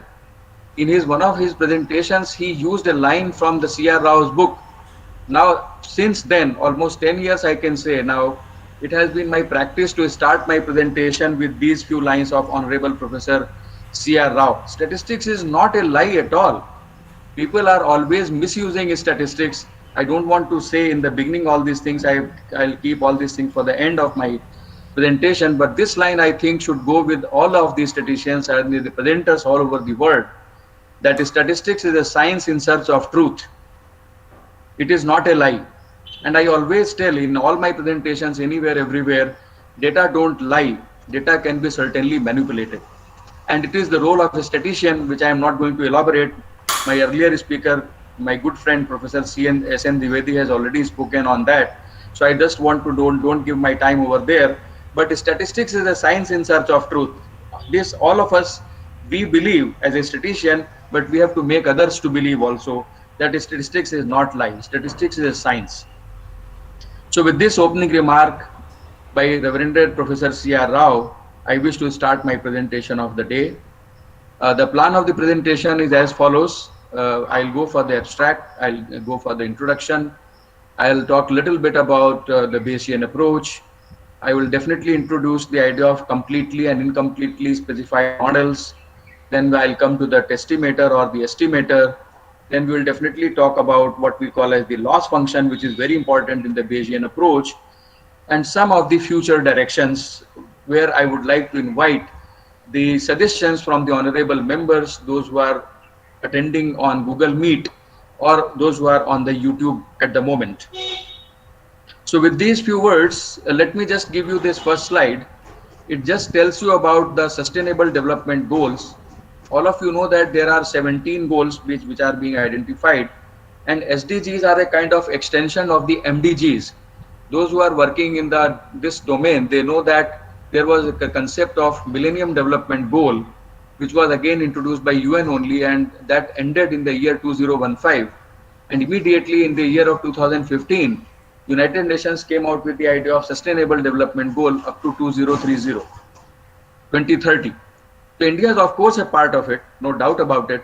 And all the goals you can see are very, very important to the human development in some way or the other. But the most important thing which deals with a human is his health. Human health, and of course nowadays everybody is talking about, those who were even not aware of the health or the health conscious. Everybody is talking about health, not only the health, everybody is talking about what they call as so-called the good health. And of course the health, of course, gives you a kind of well-being. So this I can just very quickly go through. The idea is that in September 2015, the General Assembly of United Nations adopted the 2030 Agenda for the Sustainable Development Goals that includes 17 development goals, as I have already mentioned. But the most important thing is the philosophy, that building on the principle that leaving no one behind, the new agenda emphasizes the holistic approach to achieving the sustainable development for all. And I always believe, and I always say this at this point of time, that development for all should reach to all. So I think that, of course, I will talk in the introduction, so I can skip to my main paper. I hope the screen is visible. Parmeshwaran? Hello? Yeah, it is visible, Professor. Visible. Addressing the SDG goal, is the second screen is visible now? Addressing the SDG goal. Addressing the SDG goal number 3, a Bayesian approach, my name and then MS University and all that. Yeah, that's it. Fine. Can you see the abstract part? Yeah, abstract. Okay, thank you very much. Now, this is the so-called new normal. I don't know I should talk it as a new normal or not, because in all the presentations now, every speaker starts with whether I am audible or not, whether my screen is visible or not. Anyways, we have to accept that this new way, I don't know whether I should use the word new normal. So as I was trying to tell you over there, that in September 2015, the General Assembly of United Nations adopted the 2030 Agenda for the Sustainable Development that includes 17, very important, which I have shown in my previous slide, Sustainable Development Goals, which are built on the principle of leaving no one behind. The new agenda emphasizes a holistic approach to achieving the sustainable development for all, and in particular, goal number 3, to which I am going to talk, is dedicated to good health and well-being. Now, nowadays, if you take a survey, and I don't know whether I should make this kind of heavy statement or not, you will not find even a single household where there is no medication is being taken for anything or everything, whether it is diabetes, whether it is blood pressure, whether it is heart problem, or whether it is any kind of problem, kidney problem, or thanks to this COVID and all those things. In fact, I thought that I will not use the word COVID, but once you say that I will not use the word COVID, you have already used COVID. It is something like a necessary evil with which you have to deal with. So the 3 things which is very important for the health is, what is your diet, how much do you exercise, and if you are taking any drug or any medication, if any. And as I told you just now, I don't believe that there is any household in this world which is free from medication or the drug. So for me as a statistician, if I am going to propose a model, I am taking these 3 factors, drug, diet and exercise, as the factor A, B and C. And of course, as you know, that the problem of health problem affects your quality of life. And there is a lot of research work by Professor Prof.C on quality of life, not only on the quality of life, adjusted quality of life, not only on that, actually he has a lot of work on HRQOL, that is health related quality of life. So anything, everything is your health. And as the old saying goes, health is your wealth. Actually, health is your real wealth. So health, as I said and I mentioned, it is a goal number 3 of the SDG. So my focus would be that how we can deal with this situation where we are talking about the drug, diet and the exercise, definitely, and many work are already available, host of literature. And I was wondering one day, somebody told me that even on COVID-19 there are more than 180,000 publications available on the net. So thanks to this dissemination of the information and thanks to the new kind of technology where anything, everything is done in any part of the world, is reachable to everybody and anybody. So the idea here is that what I'm going to talk is the idea of what is the effect of drug, what is the effect of diet, and what is the effect of exercise. Why I said so? Because there are many studies are there. If you exercise for 30 minutes, if you exercise for 20 minutes, if you do yoga for 50 minutes, if you go for a meditation for this, that has a lot of impact on your health. And so many studies are going on that, and now it is proved scientifically that yoga and meditation and pranayam have a direct impact on your health. Of course, this study or this discussion does not discuss that part of effect or how the all these things are going to help to for a better or a good health, but that is definitely on the way, and so many papers are available on the exercise also. So anyways, as all these three factors are random in in some sense in their nature, in terms of their effects, and of course the inter and intra-subject variability is also always playing a role, because you know that the same drug does not act in the same manner. As somebody was telling about the clinical trials, so DAB and all those things, what drug does to body and what body does to the drug, that is also a random variation. So also sometimes the interactions effect may be present. So the response variable can appropriately be represented by an incompletely specified random effects model. Now this is an area of research since 50s or 60s, I can say. A lot of work has gone into the area of incompletely specified random models, or incompletely specified models I should say, not only random effects, because there are so many types of models available. So depending upon the presence or the absence of the interaction terms, the present talk on which I am going to focus is that we are going to propose, or we are trying to use the idea of the asymmetric loss function. Those who are working in the Bayesian area, of course I will touch little bit upon that very quickly and very slowly, that how the loss functions are very important, and how the prior information is important, and how these things are. Of course, the beauty of Bayesian approach is that you have everything with you, that is what you have in your past, what you have in your present, and we analyze our past to understand our future in a better way. That is what we express in terms of posterior. So the idea here is that how we are going to see the idea of asymmetric loss function, and particularly the error variance estimation, or testimation I should say the word, in the three-way ANOVA model 2, which is very popular in the random effect model, as a very popular random effect model. So the idea here is that whenever we talk about three factors like drug, diet and exercise, there is always a possibility of interaction of the drug with the diet, and or the drug diet with the exercise, and so on and so forth. So the interactions are always possible, and whether these interactions should be incorporated into our model or not, that is not arbitrary, in the sense that we should include our interaction term, as we teach even in the classroom also. Whenever you are going for a two-way ANOVA model, before you go and test for the main effect or the main factors, you should test the interaction effect first.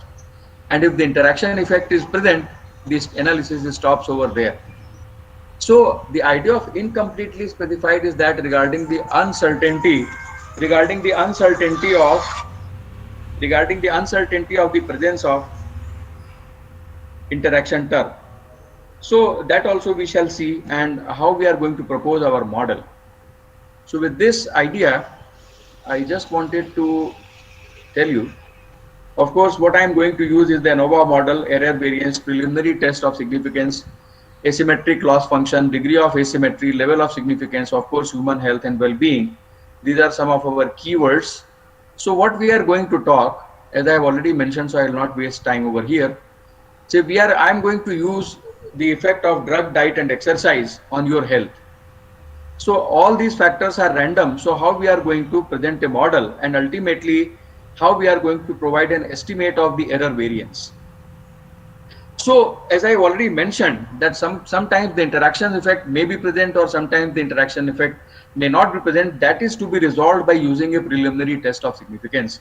How we are going to use a preliminary test of significance, I will tell you.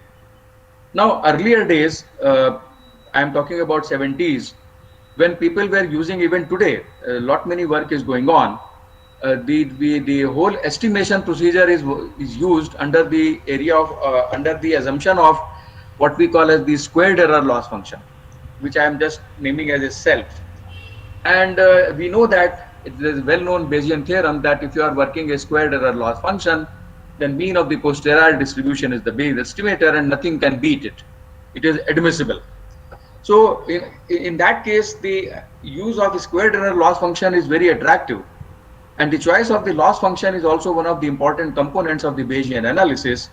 But later on, we know that, I will come to that part also, that superiority of some other kind of loss function has been established. So, and we know that when we talk about the estimation of the error, particularly in ANOVA, and what everybody knows in the usual ANOVA, we are using the squared error loss function. That means we are talking in terms of the sum of squares or the mean sum of squares.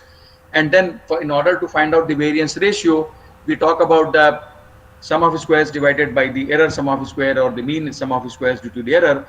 So it comes in the denominator. So it is well known that the error variance estimator appears in the denominator of the various mean sum of squares in the ANOVA table. Therefore, its estimate plays an important role. Because if the denominator is large, the ratio will be small, and if the denominator is small, the ratio will be large, and then everybody knows how the whole testing procedure proceeds. So now, very important part is this.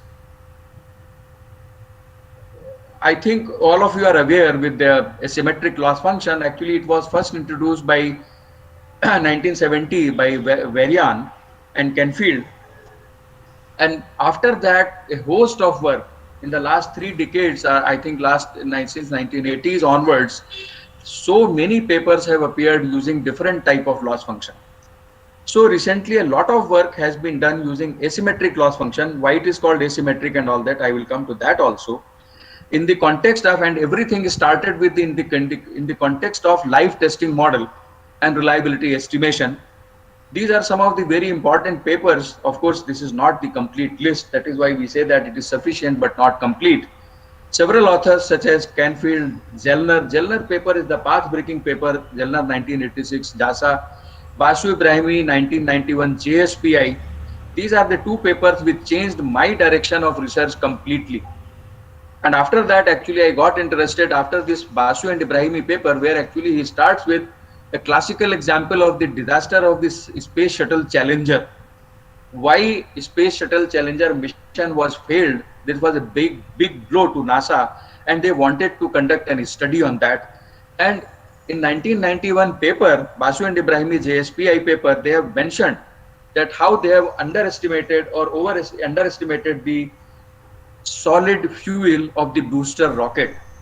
So that was a very interesting example. Of course, I am not going into that, but that actually brought my attention, and I was very much interested into that. And after that, a lot of work, I will say, not only by me, many other people have done a lot of work using asymmetric loss function. Some references I am presenting over here, very few references, list is very long. So they have reported, many authors have reported that the estimators of the various parameters of interest, including the reliability, behave very nicely under the asymmetric loss function. And they have proved for various degrees of asymmetry and various levels of significance, the estimators which we obtained using the asymmetric loss function dominate the usual best available estimator in terms of having the smaller risk. So thus, over a period of time, as I mentioned, over a period of more than 3 decades now, the superiority of the asymmetric loss functions is well established, at least in the case of live testing model. Now, there is a classical paper by V.K. Srivastava and V.B. Rao in 1992. And again, many work is available in this regard. I am just presenting very few of them, that they have studied the risk properties of the error estimator in the context of econometric models. So, whether it is the live testing model, whether it is the econometric model, and many authors, as I have said several times, that many authors have used asymmetric loss functions, and they have advocated that you should use asymmetric loss function instead of what we call as the squared error loss function or the usual method of estimation. Now, I am not making any claim, but I am not very sure, and I would be happy to receive the references and the comments and remarks by the honorable members, those who are listening to my talk, that no attempts were made to apply the concept of asymmetric loss functions in the ANOVA model. Again, I am always open for correction, and I am looking for many kind of suggestions, because this is an international platform where I am just presenting my work with lot of suggestions I am expecting. So with this idea that we are going to use the concept of asymmetric loss function in the ANOVA models, my journey started almost 15 years back. Still it is going on, and I have seen a couple of papers where they have used the asymmetric loss function and they have proposed the error variance estimator using ASL or the asymmetric loss functions. Now the whole idea, because if I am able to go ahead something with some simplified expression, I can talk about by the end of this talk also, I am going to propose the idea of what we call as asymmetric ANOVA. And I am not very sure, but one of my friends, very senior professor in Canada, told me that this term asymmetric ANOVA was used or coined by Honorable Professor C.R. Rao way back. So I am looking for the references of asymmetric ANOVA and the work done in this area.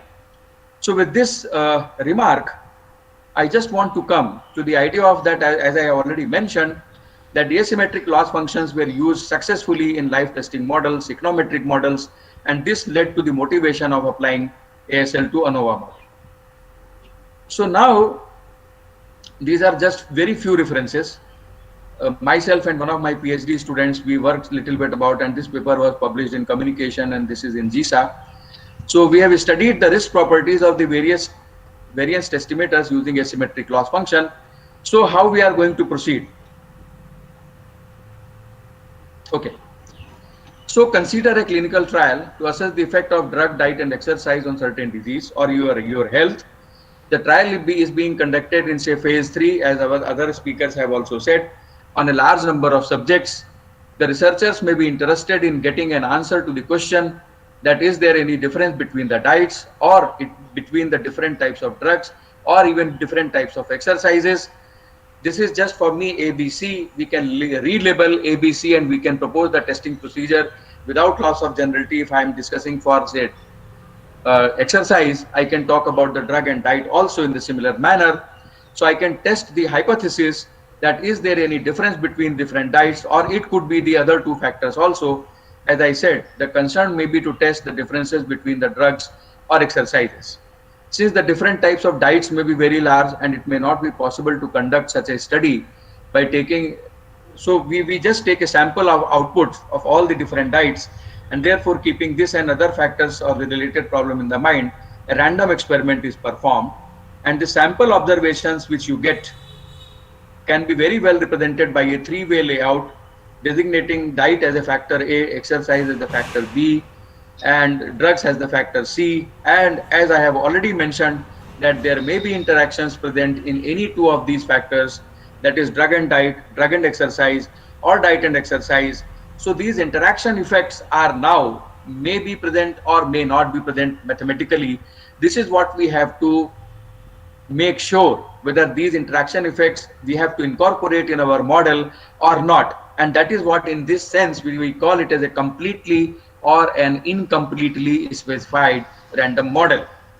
So what we do is that now we mathematically test the presence or the absence of these interactions, which can be done by using the PTS or the preliminary test significance on the subsequent estimation. And this is the classical work by Professor T.A. Bancroft, where he actually first time used the idea of preliminary testing, and he investigated the bias and the mean square error of the variance estimator obtained after performing a PTS of equality of two variances.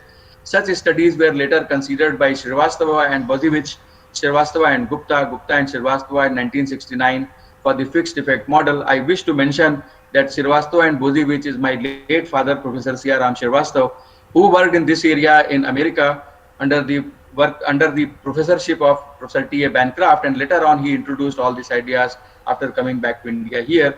I pay my respects to him also today by this talk. So the object of presentation or the object of investigation is to study the risk properties of sometimes pooled estimation. Now there is a classical paper by Cohen, to pool or not to pool. Even today that is considered to be a seminal paper in this area. So the object of the present investigation is to study the risk properties of sometimes pooled estimation. That means we pool, sometimes pool means always pool, never pool, and therefore your estimator comes in the form of what we call as a sometimes pooled estimation. So we have considered this sometimes pool estimator, and how this works. So again, okay, I can skip this. These are the references which I can skip. And now I wish to come to the loss function. Actually, as you know, I have already mentioned that in Bayesian estimation, the statistical inference is made when a model is given and a priori information or the distribution of the parameters along with the loss function associated with the decision which we make for the parameter is also available. The beauty of Bayesian approach is that under this setup, the experimenter expresses his belief about the real life situation via a prior distribution and the misjudgment, which is the most important part, by the loss function. So the loss function is plays very important role in the Bayesian approach.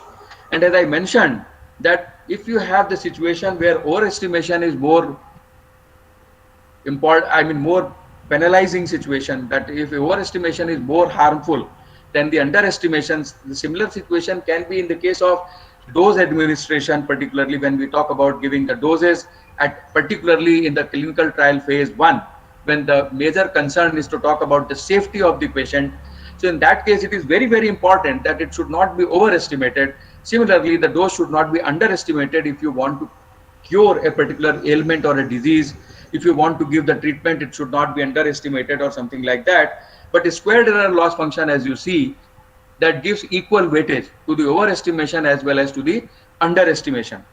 So how to tackle this situation was the main concern of the researchers, that there are situations where overestimation is more important than the underestimation, and there are certain situations where underestimation is more important, playing important role than the overestimation, or vice versa. So how to handle this? That can be dealt with the idea of applying the asymmetric loss function concept. And as I have already mentioned, that in the context of ANOVA, the overestimation or the underestimation of the error variance may lead to unwarranted F values calculated, which in turn may affect the acceptance or rejection of the hypothesis of interest. This is very important when we talk about the usual ANOVA procedure. Now, what I am proposing is that, can we do something on this? Can we control? So the whole idea comes like this. However, if we can control the situation, it will be of much practical usage. I am inviting the suggestions. I am not very able to look from this point beyond onwards. So in fact, this has led to the idea of, it is very, very, I can say, in the pipeline, and I am a very small worker, very marginal worker, to use these type of words, that can we propose or can we come out with the idea of asymmetric ANOVA? I am not very sure. So anyways, can we think about estimating the parameters of the model under asymmetric loss function instead of usual method of estimation? This is an open question, open research question. So now let me come to the loss function, which, as I have already mentioned over there, that as an asymmetric loss function facilitates to control the associated risk of the estimator via the degree of asymmetry term in it. So the proper choice of the degree of asymmetry makes it possible. That is the whole crux of this presentation.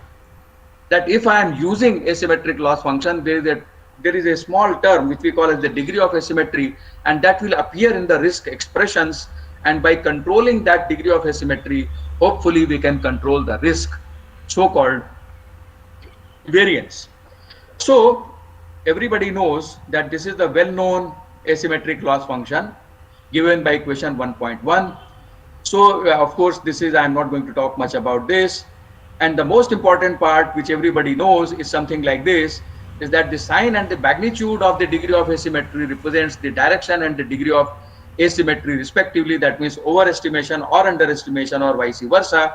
And we use the positive values of A when overestimation is more serious than underestimation, while the negative values of A can be used in the reverse situations. Now this is to the experimenter or to the statistician to decide or to know that which situation is more important, and accordingly you can choose the values of A, and accordingly I hope you can control the risk. Of course, not much work has been reported for B's, as this is just like a factor of proportionality, and we have taken for all these studies, taken it to be unity.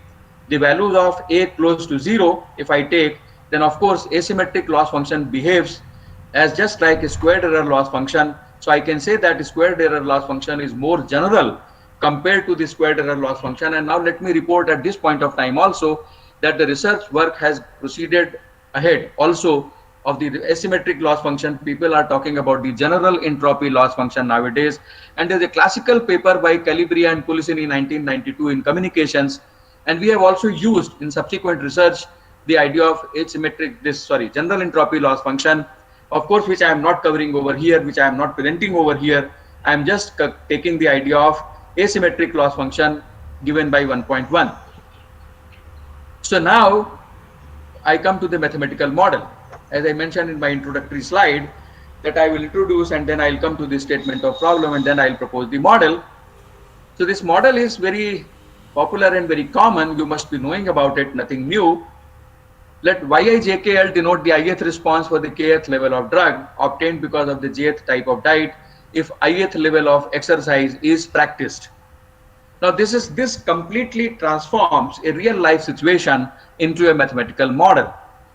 So that sample observation can be represented very well by a complete three-way layout designating exercise by factor A and ABC I have already mentioned several times, so I don't want to give my time over there. Your model will look like something like 2.1. The random variables alpha i's are uncorrelated and have normal distribution. Similarly, alpha b and alpha ijk have the normal distributions. The errors are also independently and identically distributed with normal mean and some variance. We are interested, say for example, in testing that there is no effect of exercise. Of course, again it is. So alternative is sigma I square A is greater than 0. So that is, we are interested in examining whether there is any significant difference between the effects of exercise on your health or not. And as I mentioned, it may be pointed out here that the test for no effect of diet, no effect of drug, I am just relabeling A as B and C, can also be accomplished by the test procedure by simply relabeling the main effects, that is renaming B as A, etc., or something like that. Hence the results which I am going to present are only for the testing of hypothesis, say sigma square A is equal to 0. Now it is to be noted that there is no exact test available to test this type of null hypothesis unless and until it is assumed that either of the two factor interactions are 0. So again, how you are going to make it 0 if it is not 0? So we perform a test. So this study was extended by Singh and Gupta in 1977. They extended the results to the case where both the interactions AB and or AC may or may not be present. And then we studied this in the area of, we just studied the same model by taking different approach. And if both the interactions, in case of both the interactions, that is namely drug and diet and drug exercise may or may not be present, then the model can be written in 4 parts. You can see the model. Okay. So you can see here, the first part is sigma square AC is greater than 0, sigma square AB is greater than 0. So both the terms are here. Sigma square AC is greater than 0, but sigma square AB is 0. So this does not appear here. Sorry. Similarly, excuse me, if sigma square AC is 0 and sigma square AB is greater than 0, it is here, it is not here. And finally, if both the interactions are 0, then both the interactions will not appear in the 4th part of the model. So now the challenge for us was, in the case of that the model is incompletely specified over here in 4 parts, how we are going to propose the estimator for the variance. So we proposed the estimator for the variance like this. Of course, all these things you know, so I don't want to give my time over there. We just give you a structure of the ANOVA table when both the interactions are present. That means when sigma square AC and sigma square AB, that means the exercise and drug interaction is present and the exercise and diet interaction is present. Of course, now you can see that this represents as one of these 4 models over here. The first one. So this is the ANOVA resulting out of that first part. ANOVA will look like this, table 2.1. And then if we assume that this is called, when I am sure that sigma square AC is greater than 0, there is no doubt But when we say that sigma square AC is greater than or equal to 0, that means there is some uncertainty. That makes your model incompletely specified because it may or may not present. So if sigma square AC is greater than or equal to 0, or sigma square AB is also this greater than or equal to 0, then we proposed an estimate of error variance like this in 4 parts. It is like this. If these conditions hold, and then later on we also extended our studies as like this if the other 2 conditions hold. So now for both the estimators, the risk properties have been studied under the asymmetric loss function. I will come to that. Also, there is a classical estimator which was proposed by Professor J. Singh in the paper JASA, and later on this paper was extended by, as I told, my father, Professor S.R. Srivastava, in the 1972 JASA. This paper is there. They have used mean square error loss function, or what we call as the squared error loss function.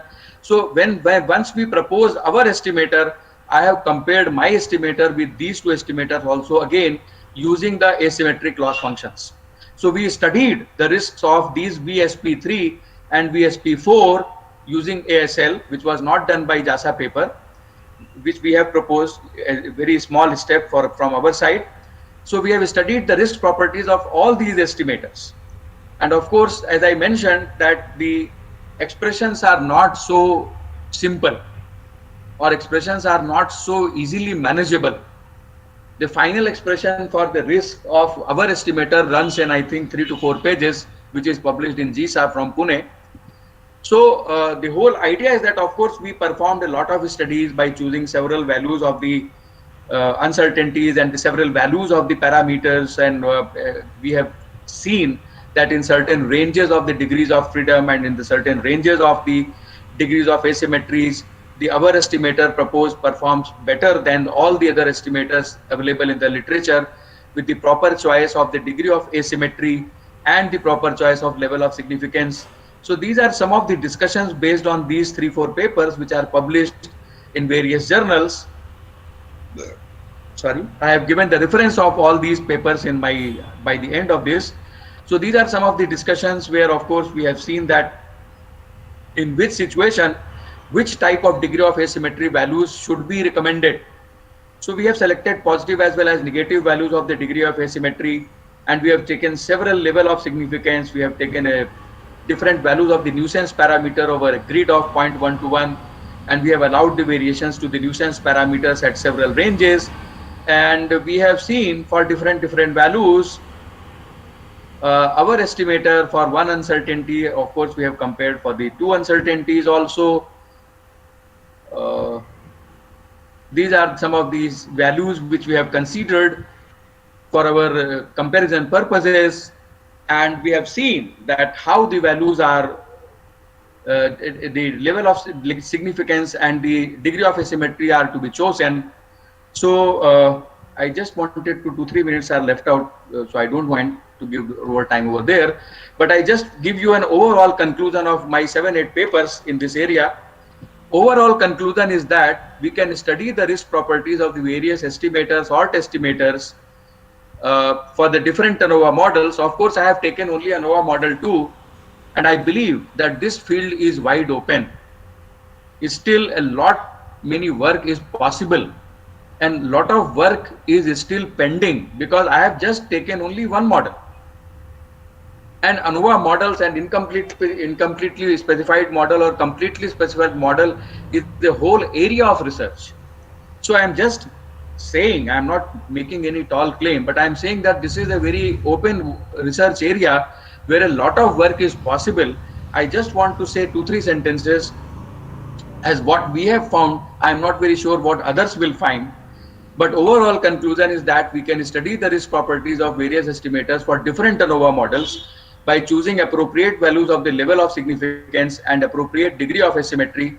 One can have desired control over the estimators, risk of the estimators for the various treatments. What we have observed is that generally a lower level of significance for the situations where overestimation is more serious than underestimation is recommended. So this is very important, even in clinical trials or the studies related to health statistics or medical statistics. overestimation is more serious than the underestimation. So in that case, you should choose a lower level of significance. However, the reverse situation, a higher level of significance in the reverse situation means where the underestimation is more penalizing than the overestimation, a slightly higher level of significance can be recommended. With this, I can just propose the idea of what I have proposed earlier also, that asymmetric ANOVA. I don't know how this idea is going to work in future, but generally what my submission is that we obtain the least square estimators of various effects in various models, and it is under study to obtain these estimators using asymmetric loss functions. We are trying for that. This will facilitate to have desired control over various sum of squares, in particular over the error sum of squares, which is the main effort, and in turn the experimenter will be in a position to control these sum of squares as per the requirement and the situation where the overestimation or underestimation are more serious. This will also have the effect on the acceptance or the rejection of the Bain hypothesis, and will have direct impact on ANOVA. So this is exact 11:45. Almost I am through, Honorable Chairperson. So these are some of the suggestions which I am just inviting, which priors can be considered, how the degrees of freedom can be adjusted in the ANOVA table, how we have, because when we talk about preliminary testing significance, we are very much concerned about the level of significance, what should be the level of significance, and so on and so forth. These are some of my selected references.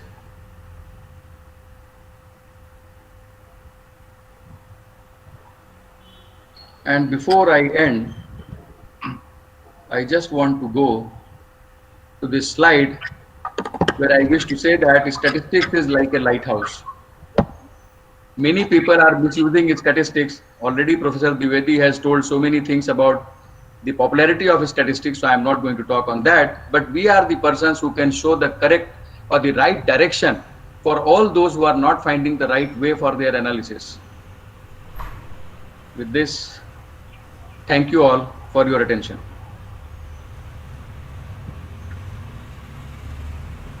Any questions? Any questions? I would like to welcome. Thank you, sir, for your nice presentation. Any person from the participants or persons?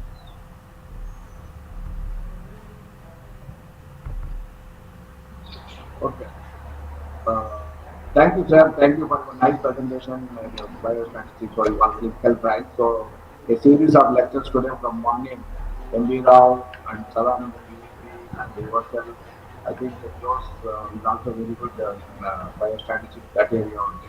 So, I'm very happy to see all these type of lectures, sir. So, thank you very much once again. Thank you. Thank you very much, Professor Reddy. It is always a pleasure and honor to be associated with you and ISPS. Thank you very much, sir. Because of you, give this opportunity. Yes, sir. Thank you, sir. Thank you, sir. Thank you very much. So now the next speaker is Professor K.K. Jose. Dr. K.K. Jose is presently Honorary Director, School of Mathematics, Statistics and Data Analytics at Mahatma Gandhi University, Kottayam. He was Honorary Director of the Department of Biostatistics at the St. Thomas College, Palai during 2015 to 20. He was Honorary President of the Statistical Institute, Thiruvananthapuram, during 2015 to 18. He was formerly professor and head of Department of Statistics at the Central University of Rajasthan. He retired from military service as the principal of St. Thomas College, Palai, one of the least special grade math aggregated A-grade college. UGC identified CPD colleges affiliated to Mahatma Gandhi University, Kottayam, Kerala. Dr. Jose is an eminent academician who had rendered more than 40 years of meritorious service as deputy principal, professor and head department, teacher and researcher and organizer. His areas of research include statistical modeling, stochastic process, time series modeling, distribution theory, sampling theory, viewing theory, reliability analysis, multivariate analysis, industrial quality control, biostatistics, and other epidemiology. Dr. George has successfully guided 24 research scholars in their PhD work and published more than 150 research papers in reputed national and international journals published by Wiley, Elsewhere, Springer, Taylor, and Francis. He had authored 5 research level books and successfully completed 6 research projects sponsored by UGC, DST, MOSPI, etc. He had been organizing secretary for international national conferences and workshops in connection with the annual conferences of ISPS, SSCA, and SSFA. He had been invited speaker, resource person for more than 150 national and international conferences, workshops, etc. And he had visited various countries like Portugal, Netherlands, Ireland, UK, Singapore, Kuwait, Hong Kong, China, etc. He was a recipient of the World Bank Travel Fund of ISI in 2011 and 2012. He had wide exposure in statistics and biostatistics fields, and he was awarded fellow of ISPS, fellow of Indian Society for Medical Statistics in 2020. In recognition, Dr. Jones is a member in the of his contribution to theory and application of statistics to the biostatistical field. Dr. Jones is a member of the Postal Council of Poland uh, diocese from 2002 onwards. He is an active social worker. Uh, so I am very happy to introduce Professor Dr. Jones. So now I request Dr. Jones to take over. Thank you, Professor. Thank you, sir. Thank you, Professor Reddy, and for providing this opportunity to associate with the third centenary celebrations of Professor C.R. Rao. So I was associated with Professor C.R. Rao, not directly, so but he had motivated me in my studies. So while I was studying MSc, my professor introduced his book on linear statistical inference and its applications, and statistics for biometric research. And certainly, these books have influenced me much in my research activities, in my study of statistics. And later on, I had opportunities to to come in contact with Professor C.R. Rao in many conferences. And I remember all this with gratitude, and I pay my loving regard for my regards to Professor C.R. Rao.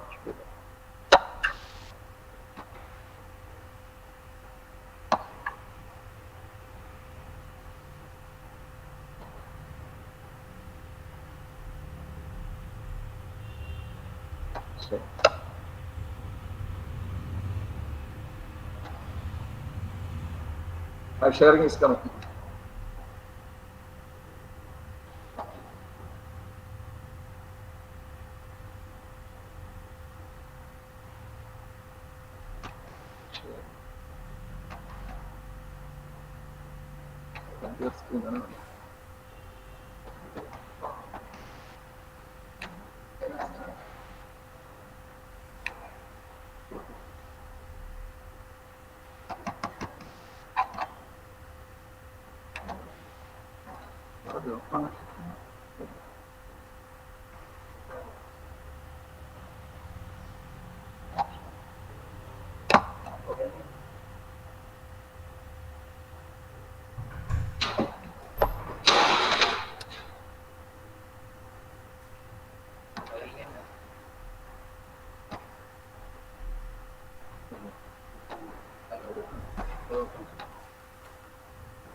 Hello.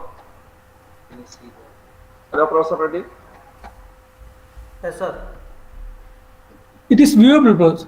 It is viewable. Sir, you can see? Yeah. You can see the slide?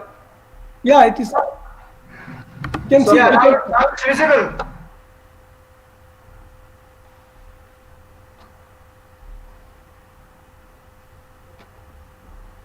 Is visible? Visible, sir. Yeah, this is it. Please make it full screen.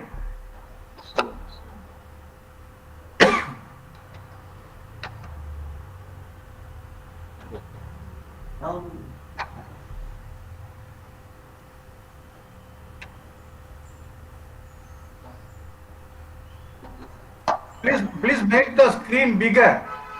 You can see the screen. Only part of the lower part is not visible. Make it full screen. Hello, you can see the screen. Make the screen full. Full screen. Press F5. Yes, Press sir. F5, you'll get the detail. You'll get the full screen. Yes, sir. Press F5 or the cup below in the right side. It will give you the full screen.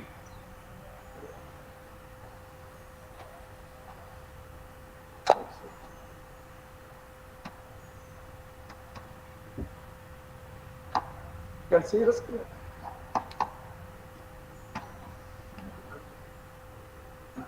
Yeah, from beginning the top. Yeah. Please make it presentation mode and then full screen. It will be okay.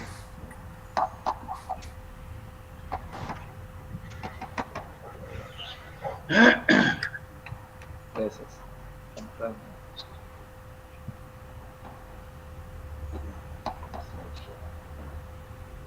Full screen. Now it is seen? Yeah. Hello. Now it is okay. Now it is okay. Okay, okay. Yes. Please go ahead. Okay, sir. So my topic is on risk modeling. So as we know, risk arises when there is threat for damage or injury leading to loss. So if we know the associated chance or probability, it can be avoided, but its impact can be reduced through preemptive action. So we all know in the modern world there is risk in every action or decision. Modeling and analysis of risk is an important problem in actuarial context. For an insurance company, there is randomness associated with claim frequency, claim sizes, and returns on the investment.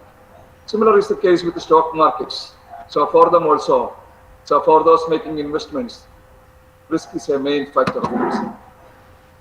So coming to the foundations of modern risk theory, goes back to the works of Lundberg and Kramer. Kramer is actually a celebrated statistician. The basic risk model for classical risk model is named after Kramer and Lundberg, and it is known as the Kramer-Lundberg model. Recently, many statistical distributions and counting processes are being widely used in risk modeling and analysis. So Mao and Lee have developed a risk model and obtained mean probability using compound Poisson geometric process. So in 2004, Minkova developed poly-IFLE processes. So this is also a compound process with the truncated geometric distribution. So they showed that poly-IFLE process provides greater flexibility in modeling count data when it possesses over-dispersion property. Minkova developed K, so in K stages. So Lazarova and Minkova 2017 introduced inflated Delaporte process and discussed its applications. So now we will be coming to Poisson process, the simplest counting process that has applications in a large variety of daily life situations. But it's a good fit only when the count data at hand is equidispersed.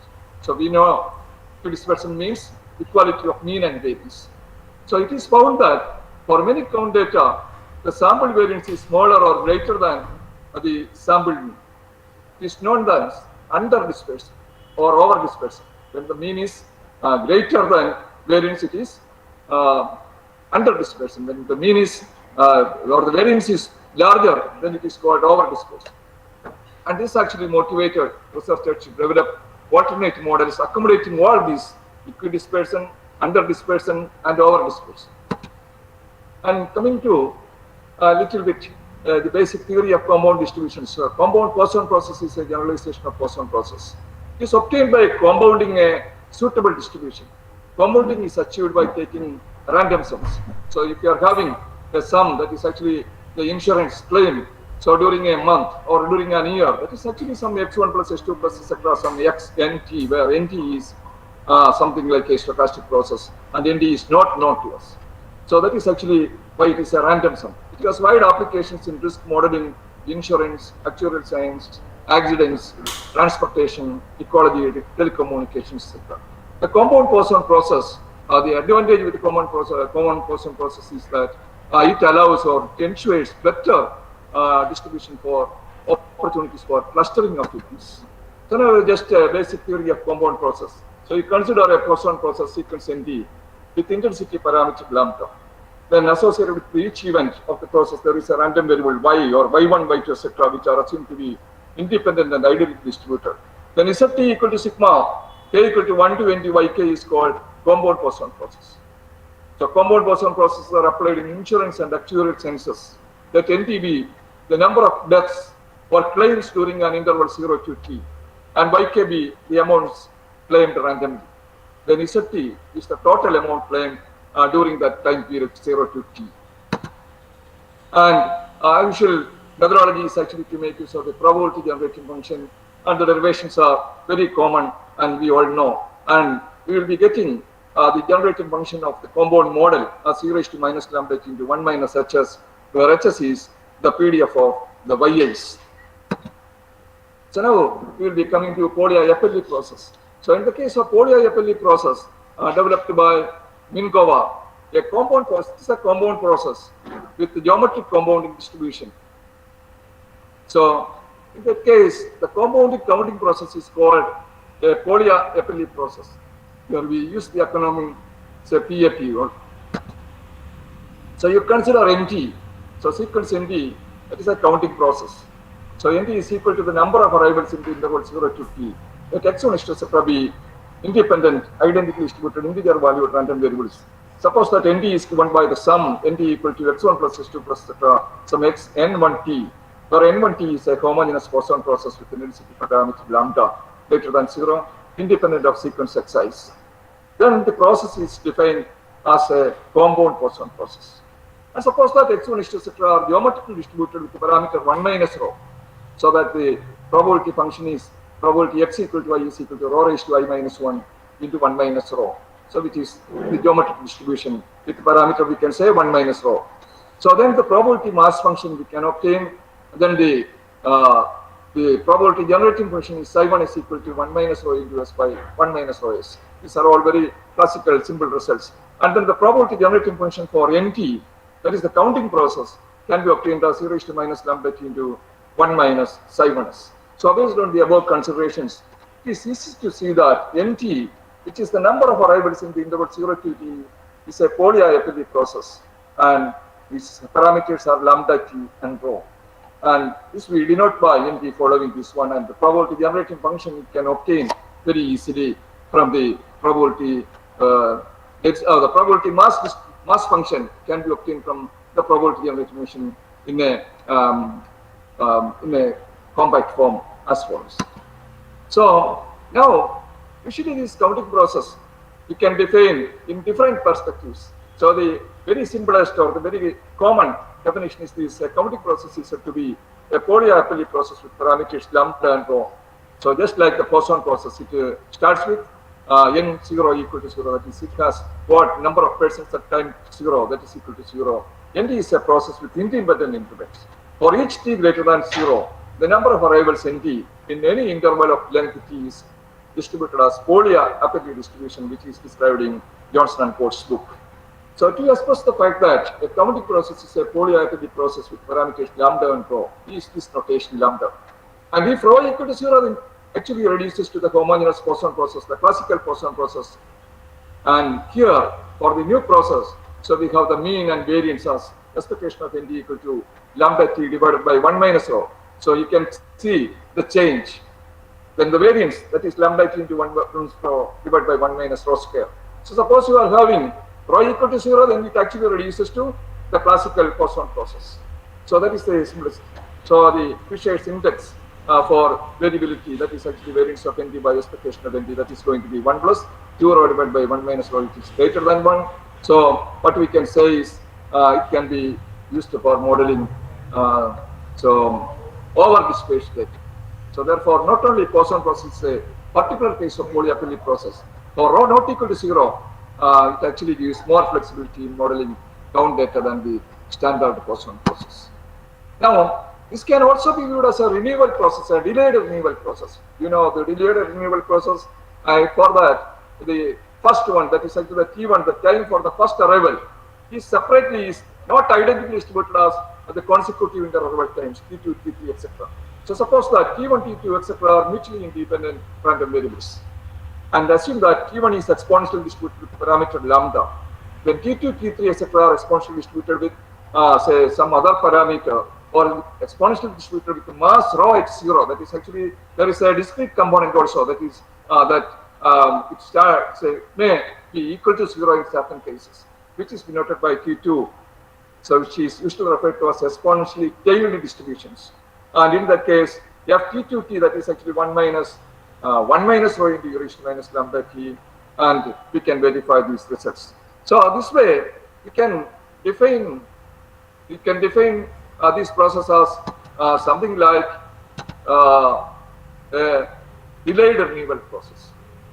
Now coming to the definition. So it is actually like n0 equal to 0. Nd is a process with independent elements, and the transition probabilities are of this form: 1 minus lambda t into h plus oh, then 1 minus rho into, that is actually for n equal to m, for n equal to m plus 1, m plus 2, etc. is 1 minus rho into rho raised to I minus 1 lambda t h plus order function oh. So we know this definition. That is actually usually the definition for a pure birth process. So this polyapelli process also can be viewed as a pure birth process. And the weighting time distribution you can obtain, and the weighting time distribution is actually a generalization of Erlang distribution actually. So all these are well-known results which are available in Mingova's paper. For the polyapelli process, the number of items in the time interval 0 to t has a polyapelli distribution, and the polyapelli distribution is probability n equal to k for given lambda is going to be e raised to minus lambda t. For k equal to 0, when k equal to 1, 2, 3, etc., it is going to be a finite sum, but it's a little bit complicated expression. However, it has a closed form expression. So we say that the distribution is inflated Poisson, inflated parameter Poisson distribution. Inflated in the sense that the mean is actually greater than lambda t. So here the process has mean lambda by 1 minus rho into t, and rho is less than 1. So lambda by 1 minus rho will be greater than lambda, so that the mean is little more inflated. So something like inflation.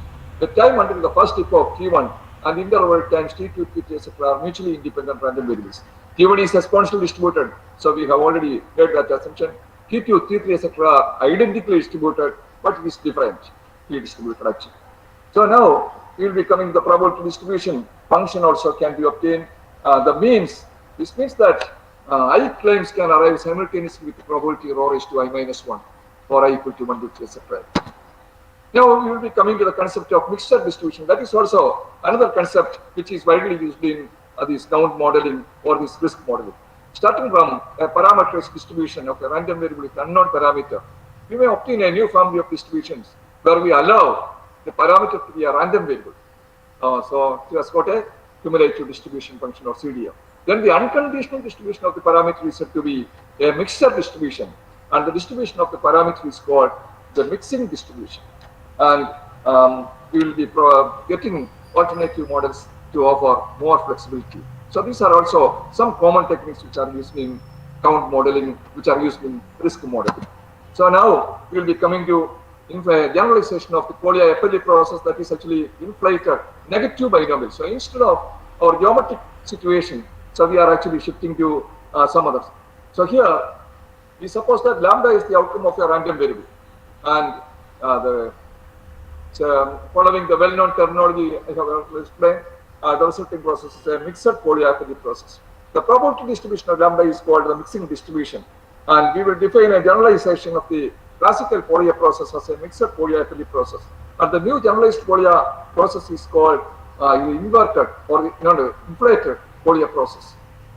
So let the distribution of the mixing random variable be gamma. So we assume that lambda is following a gamma distribution.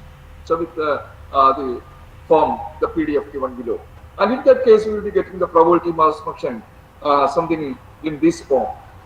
And you can see that it is actually a negative binomial distribution. So it is an inflated parameter negative binomial distribution with parameters beta by beta plus t, then rho and r. And in this case, if rho equal to 0, it actually coincides with the negative binomial case. And if the number of events up to time t is negative binomially distributed, then the counting process is known as a Polya process. This motivated the following definition. So this can be considered as a counting process where sequence NT is said to be inflated parameter Polya process or I Polya process. If it starts at 0, that is n0 equal to 0, and for each t greater than 0, the distribution of NT is 1 by 2. And then we consider the sum, that is actually the waiting time, Sn equal to the sum of the time intervals t1 plus t2 plus etc. tn, and that actually gives the waiting time until the nth event. And this has got various symbol properties. That is, NT has the time until the first epoch is actually first epoch t1 is parity distributed, and the interval times t2, t3 etc. 0 with following some distribution where it can assume 0 with the probability rho, and with 1 minus rho with the probability 1 minus rho, it is parity distribution. It is parity distributed, then the waiting time until the end event has the following probability distribution. That is also something like a negative by. So the mean value is actually r by 1 minus rho into t by beta. So we can see here also it is inflated. It is not the exact value of the mean if it is actually a negative binomial. So it is inflated. The variance is also here. So we can see the expressions, so we can obtain very simple closed form expressions for mean and variance. So the Polya process is defined as a generalized pure birth process also. They consider the transition probabilities, and in that case also, in that way also, we can define the inflated Polya process. Now we are coming to a generalization of these using generalized power series distributions. So we know binomial distribution, Poisson distribution, then negative binomial distribution, logarithmic series distribution, etc. are belonging to the generalized power series distribution. It is of course a density form, a mass function called x equal to k equal to some a k into theta raised to k divided by g theta. So we all know where the g theta is nothing but sigma a k into theta raised to k. So that is actually the normalizing constant. And we have the special cases that have been listed. So we all know. So the binomial, negative binomial, the logarithmic series, and the Poisson distribution belongs to this class. In binomial and negative binomial cases, the corresponding additional parameters are n and r, and they are also positive integer value. Now we will be coming to the generalized Poisson process. That is actually the generalized power series Poisson distribution. So you consider n equal to x1 plus x2 plus etc. x n1, where n1 has a Poisson distribution with parameter lambda, and x1 is etc. are independent and identically distributed and independent of this n1. Then we denote as this. Suppose that x1 etc. x3 are generalized, are following generalized power series distribution with parameter theta. Then the probability distribution, probability generating motion of x is that is also known expression Ps equal to g of theta s by g theta. So that the probability generating motion of the random variable n, that is the sum, that is the compound of random variable, that is actually psi n is equal to e raised to minus lambda into 1 minus g of theta s by g theta. And the probability distribution is actually probability n equal to m is equal to e raised to minus lambda for m equal to 0, and e raised to minus lambda into theta raised to n into sum. So that is actually for special cases of this sum, we will be getting special distributions. And the distribution function can also be given in a closed form. That is possible for x greater than. So now coming to the risk modeling or risk values. So what is actually risk? Risk is the possibility that an event will occur and adversely affect the achievement of an objective.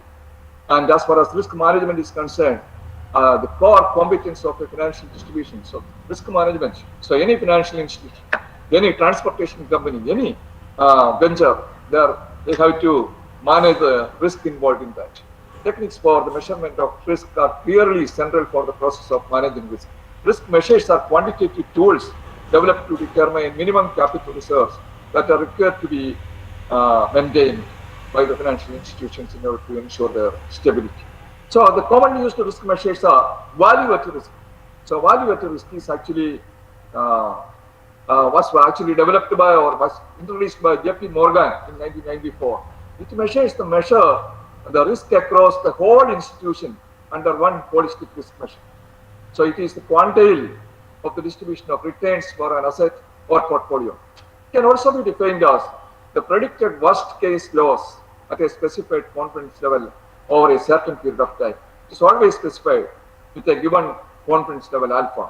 We define the VAR, that is the short notation that is actually the value at risk, that is VAR, so with the confidence level alpha, and the cumulative distribution can also be expressed. And we have the tail value to risk, that is another measure. The tail value to risk is a more superior or is a more better alternative to the variance at risk. It is labeled as conditional value to risk or expected shortfall. So different terms are used by this risk modeling or risk specialists. So VAR assesses the loss at specific confidence level, whereas the tail value to risk measures the average loss in the event that the specified confidence level is fixed. Like VAR, the PVIR is defined using some confidence level alpha. At the chosen confidence level, the tail value to risk is given by, so this expression that is also available expression in most of the risk modeling books, risk analysis books, these expressions are available. So now, coming to our problem for the generalized power series Poisson process. So this you can substitute, you can obtain the PDF, that entity denotes the number of variables, then the probability distribution of the process is probability nt equal to m is 0 to minus lambda t at m equal to 0, and otherwise is going to be this one. And then we'll be trying to find some various quantities associated with this. So in this case, if Cmj equal to 1 for j equal to m and 0 otherwise, then we will be getting the generalized power series Poisson process. Then actually it will reduce to the homogeneous Poisson process. That is actually the advantage. So this can be considered as a generalization of our homogeneous Poisson process, and this can give rise to various situations, various cases. And another definition which is possible is actually a counting process is said to be a generalized power series Poisson process with parameter. That is actually the usual definition, that is n0 equal to 0 and nd has independent increments, and for each t the inter-arrival time distribution is generalized power series Poisson distribution with parameter lambda and theta. And here also we see that expected value of nt is lambda t theta into g prime theta by g theta, and variance is equal to lambda t theta by g theta into g prime theta plus theta into the second derivative, that is the double prime theta. And all these expressions we can obtain. That is the advantage with this. So we can obtain all the symbol expressions. So that is what we can do here. So such a convenience is there, and we can see the Fisher index of dispersion is actually greater than 1. So that is also something which actually facilitates. It can be used for modeling situations. So that is actually when the double prime theta not equal to 0. Even otherwise we can use it. So it can be used for different quantities. That is, so the special case is Poisson. In that case, it can be used for equidispersed case. For the binomial case, we know the mean is, so the mean and variance, the mean is greater than the variance. That is under dispersed case. For the other cases, we can use for the negative binomial cases, the mean will be less than variance. So that way we can use it for different situations. So another alternative definition for this power series Poisson process is actually like a pure birth process. In the case of a pure birth process, can define this way, that is n0 equal to 0, nd has stationary independent increments. Then we state the transition probabilities can be obtained as probability nt plus h equal to n, given nt equal to m, when n equal to m, that is lambda 1 minus lambda h plus the order function. Otherwise, it is going to be this alpha I into theta raised to I into lambda h by u theta. That way, so alternative definitions are also possible, just like the Foley-Apelli process. And then we can develop the axioms. So just like the Kolmogorov, using the Kolmogorov forward differential equations, you can obtain this, and we can derive the distribution. Then we can obtain the probability generating function as psi NTS equal to e raised to minus lambda t into 1 minus Ps. So therefore, all these two definitions are equivalent definitions also. This actually gives you the same probability generating function. So the inter-arrival time distribution. So the inter-arrival time distribution can be obtained, and that can be easily obtained, and that is actually first the inter-arrival time T1 to the first arrival is exponential. Then that corresponding to T2, the time between the first and second, that is going to be exponentially. So that has got a probability at the value equal to 0, and otherwise it is exponentially distributed with the parameter lambda. That is true with T3, T4, etc. And here the proof is given. So very simple proof, very simple approaches are used here. And the waiting time distribution, taking the Laplace transform, you can obtain, and F2T you can obtain this way. So similarly, that for the third T3, T4, etc. can be obtained. The waiting time distribution can be obtained in this way. The distribution function of the waiting time until the nth event, you can obtain some the CDF of Sn. Sn is actually the sum. So the waiting time T1 plus T2 plus Tn. So that can be obtained in this way. And here is the distribution 1 minus e raised to minus lambda t into 1 plus etc. So that it is actually a generalization of our usual Poisson process or our usual exponential distribution.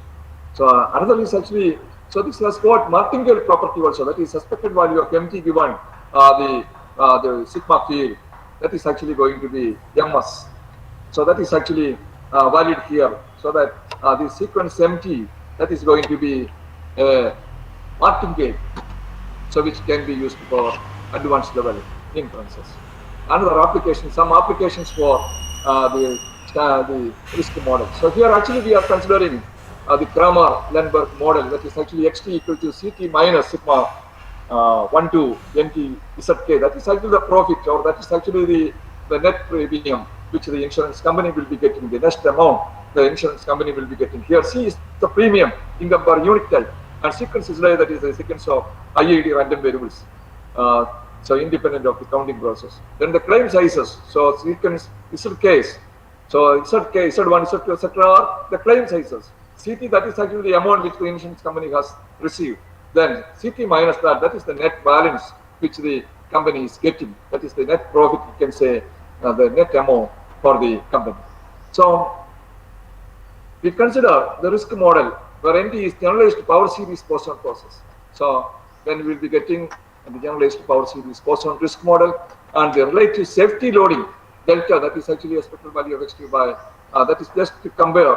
So that is going to be c g theta by lambda theta into g prime theta minus 1, and in the case of positive safety loading, so because this condition theta should be greater than 0, c should be greater than 0. So by ensuring this, so you can ensure the safety of the company. That is actually this. The company will be on the safe side. The company will be getting profit. So that is actually how the model can be used in risk modeling or for the better functioning of the company. So now we are considering the time to ruin of the insurance company. So time to ruin means this actually becomes less than 0. So that is actually so the probability for that is actually psi u, and the non-ruin probability, that is actually 1 minus psi u, and we can obtain using this. So the joint PDF of the time to ruin and deficit is obtained, then you will be integrating out to obtain the distribution of ruin times and the distribution of the deficit also. So this is actually the mathematics. I am not going to the details of the mathematics. And we will be proceeding, and the conclusions are given in the form of a theorem. The probability of ruin satisfies the equation. Certainly here actually we need actually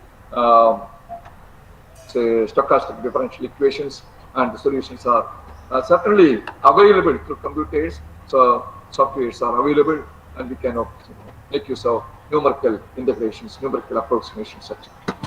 Iterations. So ruin probability you can obtain this way. So hence G0y, that is lambda by c into integral 0 to y 1 minus hu du, and this can be used for obtaining the ruin probabilities. And then the ruin probability with no initial capital. Suppose you are having no initial capital at all, that is actually u equal to 0. So in that case, what is actually the expression? That also you can obtain, and in that case, expectation of x is equal to mu into g prime theta by g theta. That way also you can. So now we consider just the simple case when the planes are exponentially distributed. It is the classical situation. So in that case, so the electric plane sizes are exponentially distributed to mean mu. That is f bar x is equal to 1 minus e raised to minus x by mu.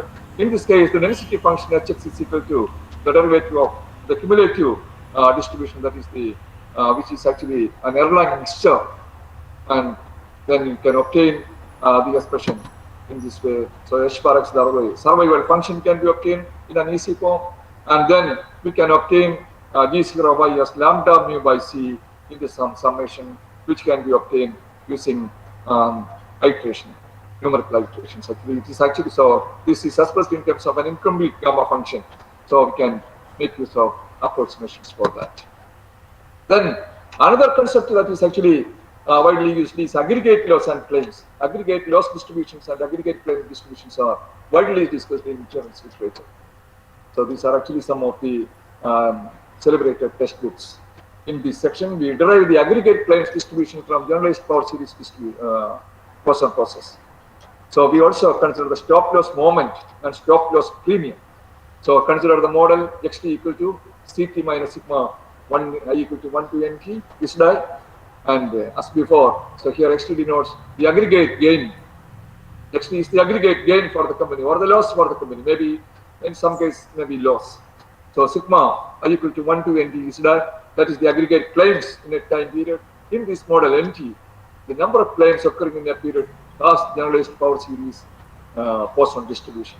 And in that case, the cumulative distribution function of aggregate claims, that is actually hxt, then f convolution, n-fold convolution of x, that is the n-fold convolution of the claim amount, that is actually f star mx. So that can be obtained using the can be easily derived using this distribution.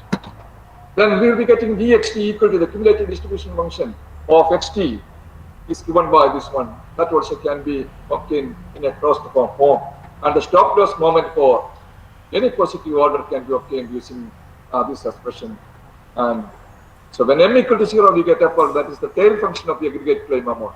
When m equal to 1, we will be getting the stop loss premium, and that can be obtained by this expression 24 is given. And the n-fold convolution of claim sizes is given by, that is actually under the special case of exponentiality. So exponentially, assuming that the claims are exponentially distributed, so you will be getting it as 1 minus e raised to minus x by mu into some cn x by mu. So that is actually a very simple result. So this can be very easily computed. So in many cases, exponential distribution serves the purpose. Hence, the distribution function of aggregate claims with respect to generalized power series Poisson disk model with exponential claims is hxt equal to e raised to minus lambda t, and so on. So this way we will be proceeding, and now we will be coming to the special cases in a little bit detail. So this actually gives us the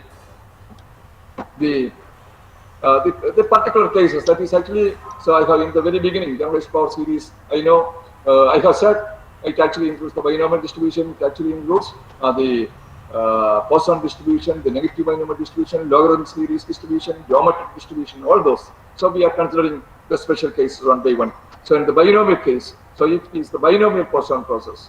Then as far as the binomial case is concerned, it's actually, so the mean is actually greater than the variance. So our disparate case can be considered here. So the under disparate case can be dealt with this binomial Poisson process. So in that case, we will be getting the distribution as probability nt equal to m equal to this way. Similar is the case of then probability nt equal to m is e raised to minus lambda t for m equal to 0. Otherwise, it is going to be in this form, in a just a compact form, but it's a sum of some finite sum of some series actually. So anyway, it can be computed easily. And coming to the Poisson case, that is actually key disparate case. In that case, actually, you can proceed this way, and this actually leads to the generalized power series process with the Poisson, or which we label as Poisson process. And in that case also we'll be having a similar expression. So probability nt equal to m is equal to e raised to minus lambda t for m equal to 0, and it is e raised to minus lambda t into lambda raised to 1 by m factor into a sum. And you can see it is also a generalization of the Poisson process, and this process is known as Neyman's type A process. Then come to the negative binomial case. So if you are having a negative binomial Poisson process, then certainly we will be having the negative binomial Poisson process, that is actually having the compound situation as negative binomial distribution, compounding distribution, and then we will be proceeding and we will be getting the probability distribution as probability nt equal to m equal to e raised to minus lambda t, and we will be getting the final result, the binomial Poisson process, or the negative binomial Poisson process as the probability distribution, that is the distribution probability nt equal to m, can be obtained in that way. Now we will be coming to the logarithmic series case. So in the logarithmic series case, it is going to be probability nt equal to m equal to rho raised to d raised to alpha lambda t, and we will be getting the expression in this way. So that way, in all these cases, you can obtain closed form expressions. This can be considered as generalizations of all the available distributions. So this actually concludes my talk. So now it's actually time for discussion. So I think the time is up to date. Hello. Well, hello. Hello. Yes. Hello, sir.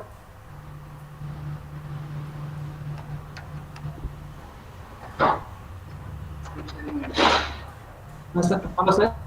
Hello. Hello.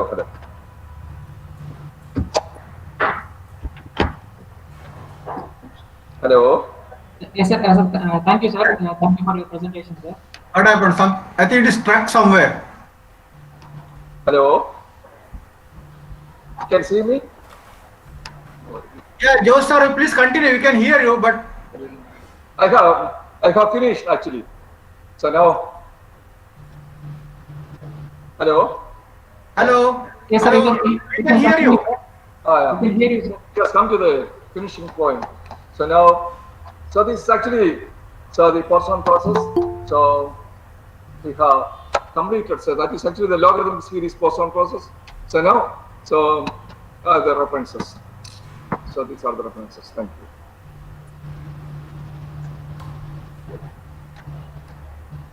Yes, thank you, sir. Thank you for your presentation. Any question? Okay. So can the ref for this? Hello. Yeah, yes, madam. Please proceed. Can I have the reference for this work? References you want. Hello. This work, the one you presented. Can you give the reference for this? Here are the references. So the best reference book is actually Grandel's book, Aspects of Risk Theory. So Grandel 1991, then Grandel 1997, mixed Poisson processes. These are the. No, she is asking for a reference of your paper if it is published. Hello. Is it published, sir? Your work? Yes. So we have some publications. So that is actually in the Journal of Economics and Insurance Mathematics and Economics.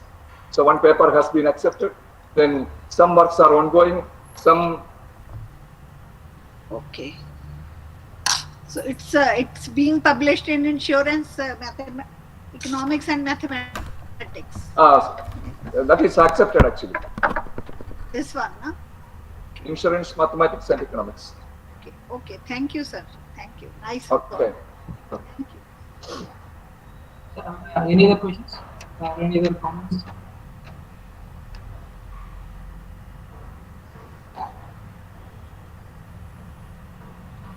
So, now we'll thank the speaker. So, thank you, sir. Thank you, Professor K.K. Joseph, for sparing your valuable time to present your presentation here. Thank you, sir. Thank you, Professor K.K. Joseph. Thank you. Thank you, Professor. Thank you.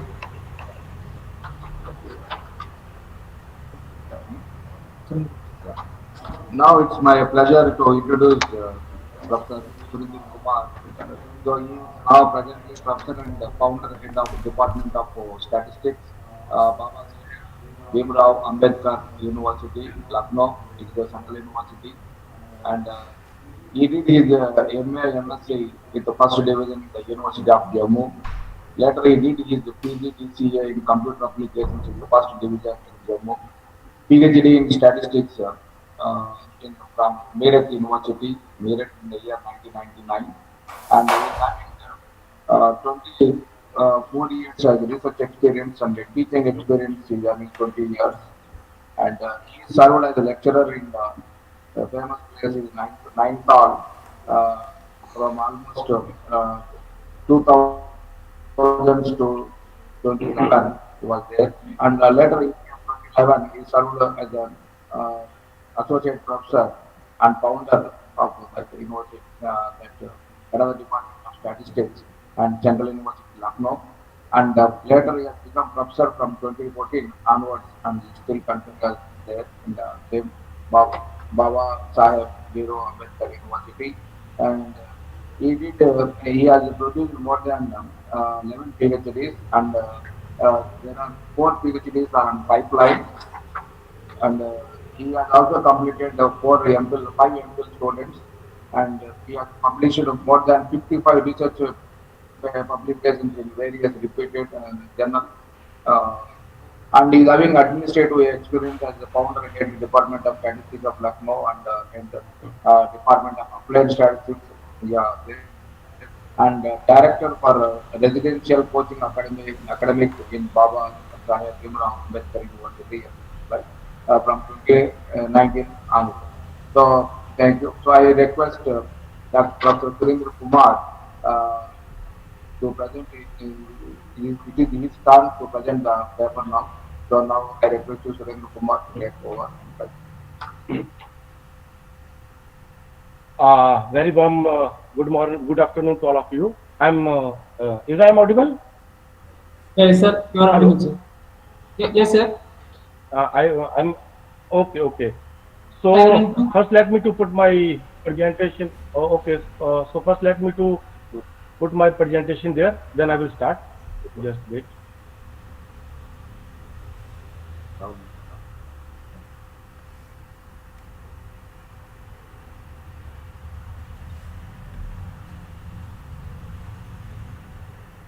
Is it visible? Yeah, yes, sir. It is visible, sir. Hello. Sir, yes, sir. It is visible, sir. You are able to see your PDF, sir. Okay. Thank you. A big thanks to Professor Rajshekhar Reddy, sir, the members of the organizing committee, for giving me an opportunity to participate in this international webinar on the occasion of birth centenary of the living legendary statistician Padma Vibhushan, Professor C.R. Rao, sir. So thank you very much all for giving me this opportunity. Okay, so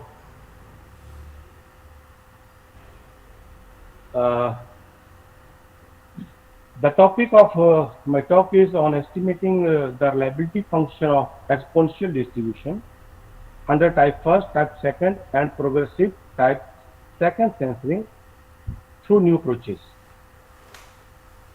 So as we all know that Kramer-Rao-Bond and Rao-Blake-Blasian's theorem are among the best discoveries of Professor Rao, and these both discoveries are related to the quality of the estimators.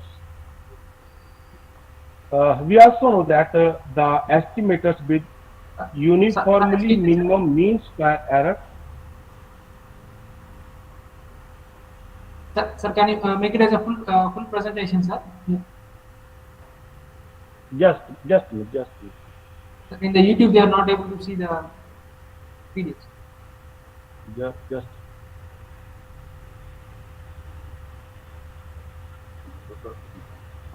Yeah, now it is clear. Is it okay now? Okay. So as we also know that the estimators with uniformly minimum mean square error exist rarely, and MSE of an estimator t of theta or any function of theta is nothing but variance plus y square. And if t is an unbiased estimator of theta or tau theta, then MSE of an estimator t of theta is simply equals to its variance.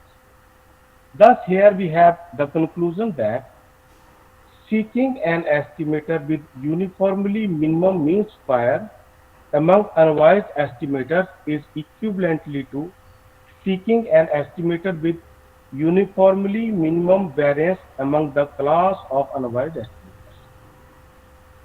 So basically, there are two main methods of finding the UMU. The first one is method of lower bound, and second is by using the complete and sufficient statistics. That is by using Layman-Shank theorem. As in the method of lower bound, a lower bound for the variance of an unbiased estimator is obtained, and then the estimator whose variance is equal to the lower bound is MBUE. And the Kramer inequality is stated as variance of, is stated here, variance of t is greater than tau dash theta square and divided by the Fisher information. The right hand side of this inequality is called Kramer lower bound for the variance of an unbiased estimator theta or any function of theta. Now see here, the beauty of this inequality is that first it gives a lower bound for the variance of an unbiased estimator, and the searchers who are using unbiased estimator whose variance is close to Kramer or lower bound would know that they are using a good unbiased estimator. And second, if the variance of an unbiased estimator coincides with the Kramer or lower bound, then this estimator is UMBUE. That is, its variance will be lesser than the variance of all other unbiased estimators. So let's first have a fast review of the reliability function and related terms, because these are related to our study. So reliability function is most frequently used term in the field of engineering and lifetime data analysis. Reliability function is the probability of operating an item for a certain period of time without any failure. So the basic contradictions in the development of present-day technology are the ever increasing complexity of the system leads to a decrease in their reliability on one hand, and the requirements on the reliability performance of these systems becomes ever more challenging on the other hand. So reliability theory itself serves in the search for ways of resolving these contradictions, and there are quite different approaches are possible. The first consists in increasing the quality and the reliability of the individual items or elements of which the composite system is composed. And the second consists in developing special ways of constructing reliable complex systems from the unreliable item or elements, and also in developing the methods of repairing or servicing such system during their use. So see here, in the whole scenario, we have one basic feature which is common to all failures, and that feature is failure has a random or stochastic in nature. So a failure is a joint action of many unpredictable random processes going on inside the operating system as well in the environment in which the system is operating. Therefore, an adequate treatment of system reliability can only be done by using statistical methodology. So, in this talk, we will discuss different methods of obtaining the UMBUs and MLEs of the reliability function RT and probability S greater than Y through some new techniques under different censoring schemes. Here RT and P are the different reliability measures. Reliability measure S greater than T, where T is the time, and another measure probability S greater than Y, which is also called stress strength model, are the most popular measures in the reliability analysis. So the reliability function RT of a new unit corresponding to a mission time of duration T is defined as the probability of failure-free operation until time T. Thus,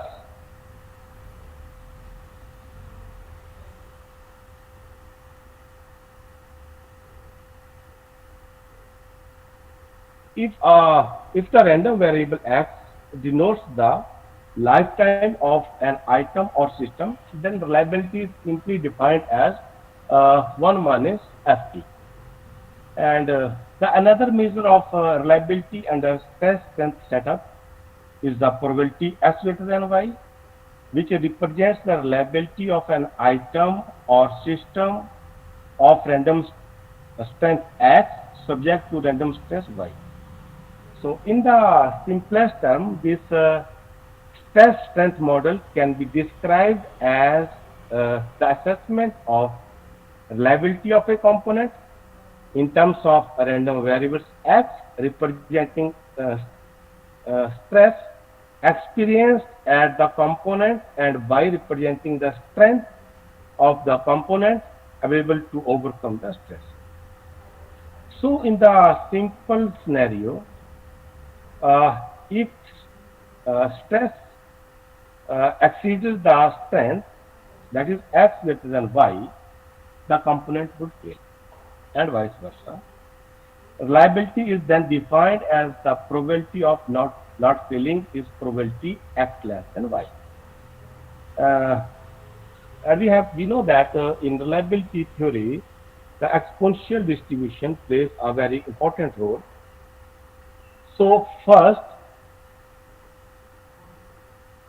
we consider the problem of estimating the reliability function and probability x greater than y for exponential distribution under type first and type second censoring. Uniformly minimum variance unwise estimators of these quantities are obtained through the estimators of positive and negative powers of the parameters involved in the models, and the expressions for the moments of these estimators are further derived. So, in the conventional techniques of obtaining the UMVs of reliability function and probability x greater than y, we first obtain complete sufficient statistics of the parameters, considering an unwise estimator based on a single observation, and then obtaining the conditional expectation of this estimator given the complete sufficient statistics, that is by using the Lehman-Sheffey theorem. And here, this problem, we have revisited this problem again, that is find the UMVs of reliability function and probability s greater than y. So under type first and type second sensing, UMVs of the positive and negative powers of the parameter or parameters associated with the models are first obtained. Then deviating from the conventional theory, these estimators are adapted to obtain the UMVs of the reliability function and P. The method of obtaining the UMPs is quite simple. Expression for the moments of any order of these estimators are used. So, that is the UMPs of the positive and negative powers of the parameters involved in the model are the main concerned with our study.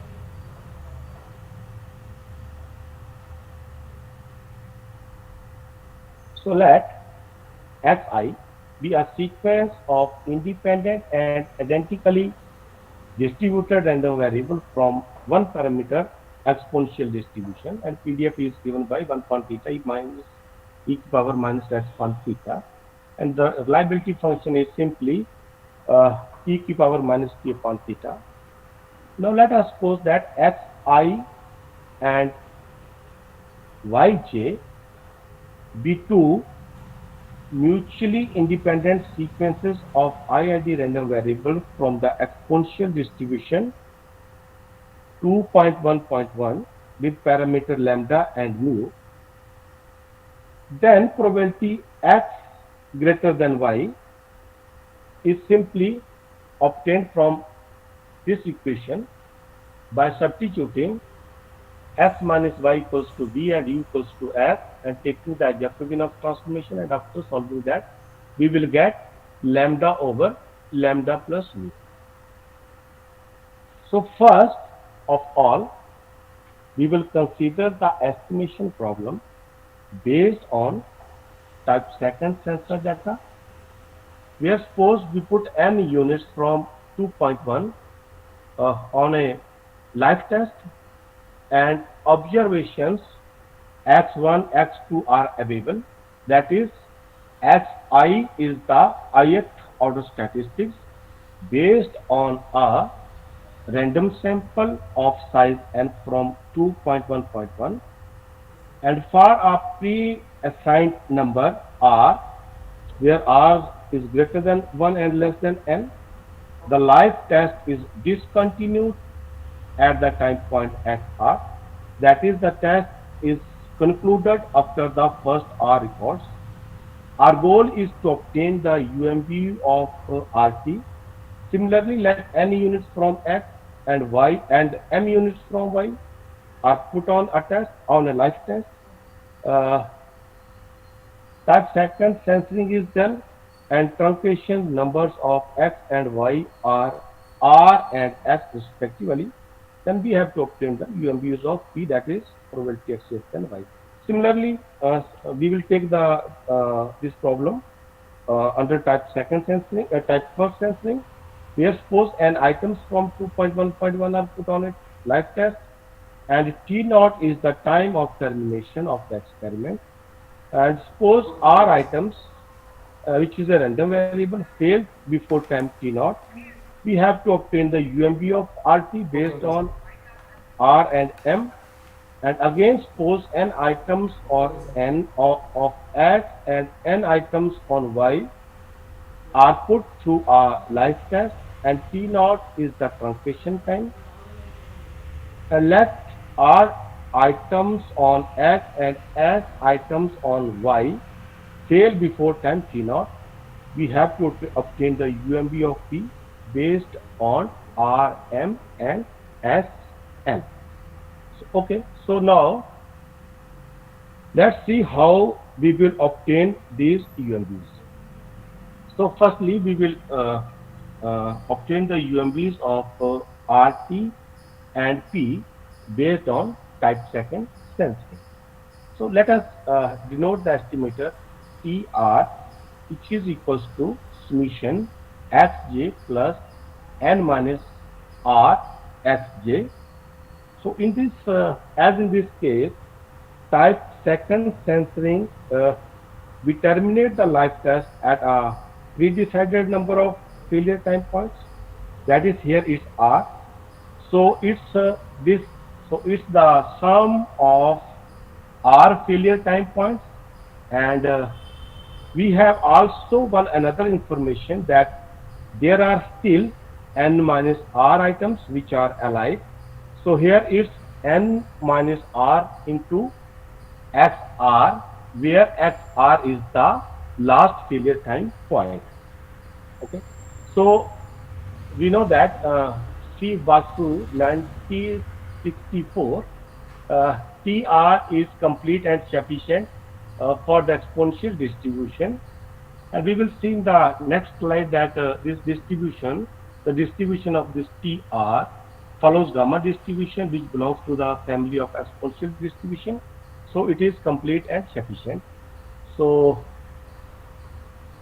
for moving further, we will first state two lemmas, which we will use subsequently in all our further studies.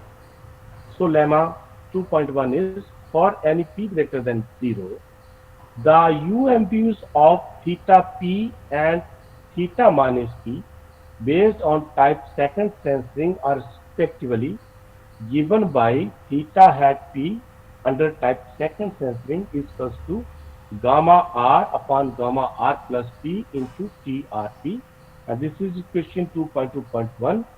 And similarly, the UMPs for theta minus p is gamma r upon gamma r minus p TR minus p. So for the proof of this, the data consists of the lifetimes of R items that failed, say x1 less than equals to x2 less than so on up to xr, and the fact that n minus r items have survived before beyond xr. So we have to find the joint PDF of x1 less than equals to x2, x1 less than equals to xr. We know in case of complete samples, the joint PDF of x1, x2, so on up to xn is simply given by n factorial into product of fxi given fxi theta, and which comes out 1 upon n factorial upon theta r e power minus summation xi theta. Okay, since we terminated the experiment at xr, so we integrate out xr plus 1 so on up to xn over the region xr less than xr plus 1 less than so on up to less than xn, which leads to the likelihood of the sample to be given by n factorial upon n minus r factorial theta r e power minus 1 upon theta r, and inside the bracket summation xi plus n minus r x r upon theta. So after taking the logarithm of on both the sides and equating it equals to 0, we get the MLE of theta. Now here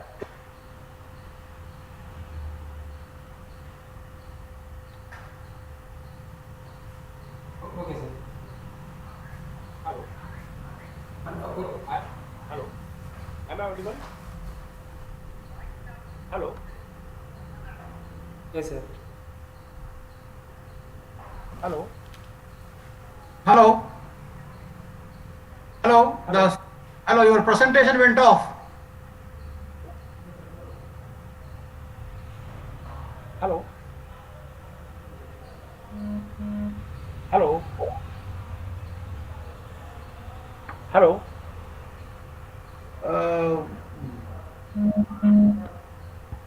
Hello.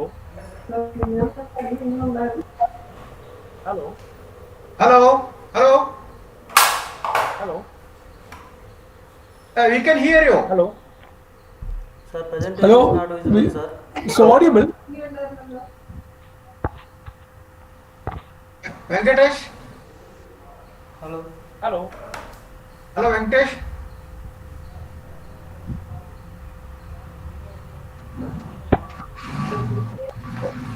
Hello.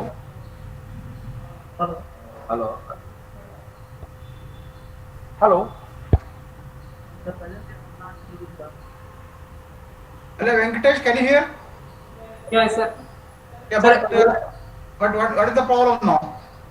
the sir presentation is not visible, sir. Screen. Yeah. Okay. Okay. Yeah, that is not visible. Yes. Prof. Surinder, can you hear us?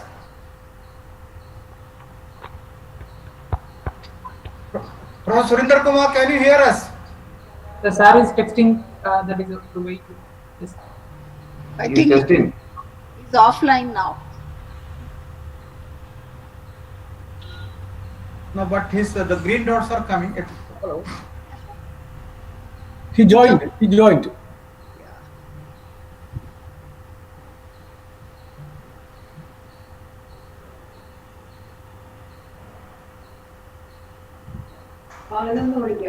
Yeah, yes, sir. Now it is visible, sir. Yeah. Hello. Yeah, it is visible. Hello. Sir, yes, sir. It is visible, sir. Now your PDF is visible, sir. Please go ahead. Just a minute. Just a minute. Just a minute. Just a minute.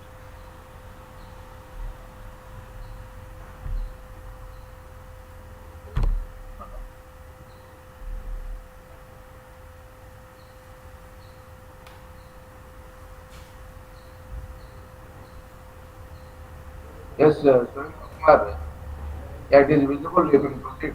Hello. Am I audible? Hello. Yeah, yes, sir. Audible, sir. Hello. Okay. The slide is there. It's visible. Yeah, yes, sir. My slide Slide is is there, visible. sir. Visible. Okay. Okay. Okay. Okay. Okay.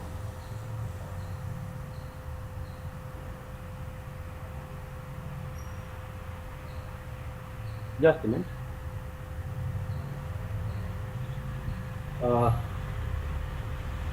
Okay. So let us define a variable zi, which is equals to summation of xi plus n minus r x r, and since that zi's are IID exponential variables, and the MGF of z1 is given by 1 minus theta power minus 1, and for summation zi, the MGF will be given by the product of this MGF, and which is equals to 1 minus theta t power minus r, and which is the MGF of a gamma distribution. Thus we see here that our Zi follows gamma distribution, that is the distribution of this TR follows gamma distribution. So thus we have the PDF. The PDF of TR is given in question 2.2.3, and that is 1 upon theta r gamma r e power r minus 1 e minus t r upon theta. So see here we have an estimated TR which is complete and sufficient, and now if we take its expectation, then if we take the expected value of then what we will get? We will get gamma r plus p upon gamma r into theta p. And if we what we show here, T is complete and sufficient, and TR is also unbiased. Now if we take this quantity gamma r upon gamma r plus 1 to another side, then what we will get? We will get the UMBU of theta hat p, and thus the UMBUs of theta p is equals to gamma r upon gamma r plus 1 into TRP, which is what is this quantity? This quantity is nothing but the UMBs of theta power p. And similarly, if we take the expected value of TR minus P, then we will get this quantity. And again, if we take gamma r minus P upon gamma r to another side, we will get the UMB of theta power minus P. So these two quantities are the main concern in our whole study. We will make the use of on the UMBs of these positive and negative powers for obtaining the UMBs of the reliability function, or the UMBs of the probability x greater than y, or UMB of the whole CDF function, or UMB of the probability function. So for this, we will first take two lemmas, and that lemma says that for the constants alpha I and beta I, where I takes value 1 to so on, and if the parametric function h theta is expressible as h theta is equals to summation alpha I theta I plus summation beta I theta minus I, then the UMB of this h theta is simply summation of alpha I theta hat ui plus summation beta I theta hat ui. And here theta hat ui and theta hat minus I are the respective UMBs of the theta I and theta minus I. The proof of this lemma is obvious. So,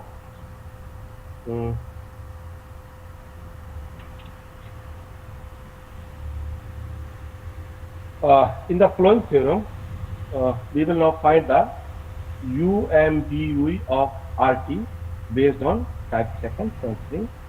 So, this is theorem 2.1. The UMB of RT is given by 1 minus T upon TR power R minus 1 if T is less than TR, 0 otherwise. Now see what is the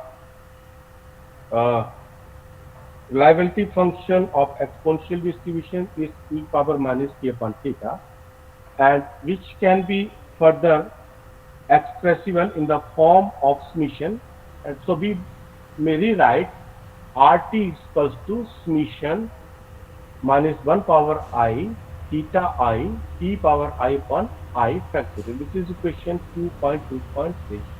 And now if we apply equation 2.2.2 and lemma 2.2, we obtain from 2.6 that the UMB of RT is equals to summation of this. What we did here, we did nothing. We just replaced theta minus I with its respective UMB. That is, we are using that lemma 2.2. So, for getting the UMB of the reliability function, we first express the reliability function in the form of a summation, and then we replace theta minus I with its respective UMBUE. So we get the UMB of the reliability function.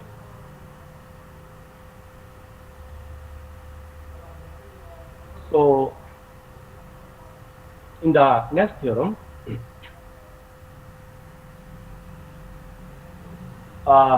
we will obtain the expression for the moments about origin of theta hat t under type second sensing, and which is given by this equation.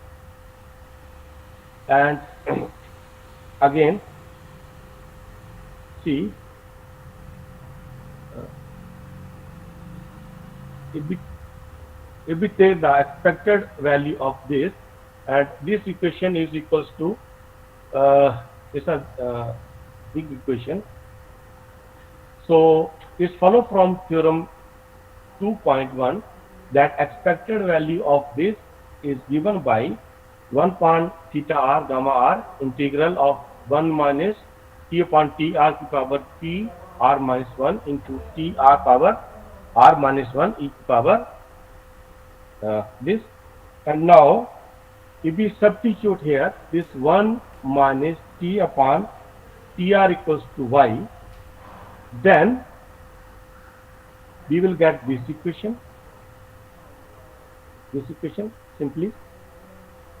And again we write down this exponential term in terms of summation, then we will get this equation. Simply we have written this e to power something in the form of summation form, So we will get this equation. And finally, on using the expression of negative binomial series, we will get this equation, and this is the pH moment about the origin of UMB of RT under type second sensory. Now, in next theorem, we will obtain the UMB of probability x greater than y, and which is given by this equation. So here we have two cases. First case is where lambda is greater than mu, and another case is when lambda is less than mu. So first of all, we consider the case when lambda is less than mu. So we may rewrite it P, which is probability x greater than y, is equals to summation. This is equation. P equals to 1 upon lambda upon mu, and into 1 plus lambda upon mu inverse. And again, using the negative binomial expansion, we may write down it in the form of summation I goes 0 to infinity minus 1 power I gamma upon mu e power I plus 1, and its equation 2.2.7. And on utilizing the independence of T1R and 2Ts and utilizing the lemma 2.1, we obtain from this equation 2.2.7 that the UMB of probability x greater than y is given by this expression. Again, what we did here, how we get this equation, we simply replaced here lambda power I plus 1 and mu power I plus 1 with their respective UMBs, which we have obtained earlier. So what we are doing here, we are doing nothing. At the first stage, we obtain the UMB of the positive and negative powers of the parameter, and then we are utilizing only that the UMBs of the positive and negative parameters to find out the UMBs of the reliability function, or is the probability x greater than y. Similarly, in second case, when lambda is greater than mu, and it may be written as probability x greater than y may be written as summation I power minus 1 power I mu upon lambda I, when lambda is greater than mu. And again, if we apply the lemma first and 2.1, we obtain from equation 2.2.8 the UMB of P is given by this equation. So this follows the proof of this theorem, and we have some remarks. The complete sample case, the results of Tong 1974 can be obtained from theorem 2.2 simply by substituting R equals to N and S equals to N. Another remark is there. One can also obtain the UMBs of other parametric function h theta, which are expressible in the form of lemma 2.2. That is, if we are able to express it in the form of the summation, for example, by denoting f theta, the probability discrete function of the random variable x having the PDF exponential distribution, then for h theta, we may write down it in the form of this.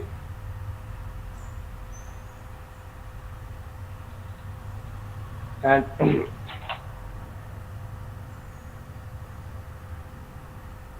and again, if we use the MBU of theta power I, we put that here, Then the UMB of for the complete case it can be obtained and is given by this. We can also obtain the UMBs of the PDF because it is again written in the form of submission, and hence again applying lemma 2.1 and 2.2, the required UMBs is obtained. The same technique we have used in case of type first censoring. So the UMB of RT and T based on type first censoring, we first state one lemma. So for p greater than 0, the UMB of theta power minus p under type first censoring is given by mt naught p minus 1 r factorial over r minus p factorial, and p is less than equals to r. So it has been seen in the Bartolome 1957 that r, the number of failures before time t naught, is complete and sufficient for estimating theta, and follows Poisson distribution with probability mass function mt naught upon theta power r whole divided by r factorial e to power minus mt naught upon theta. Now let's denote this mt naught upon theta by sigma, and using the well-known result C. Johnson and Ford 1969 page 90 for the Poisson distribution, that expected value of r minus 1 so on up to r minus p plus 1 is equals to sigma p. So see here again r is complete and sufficient, and another thing, if we take the expected value of this, which is equals to gamma p. So what we get from here? We get the UMP of theta p comes out to be theta hat p equals to simply r minus 1 so on up to r minus p plus 1, and we may rewrite it as r factorial over r minus p. So by this process we get the UMP of the sigma hat p.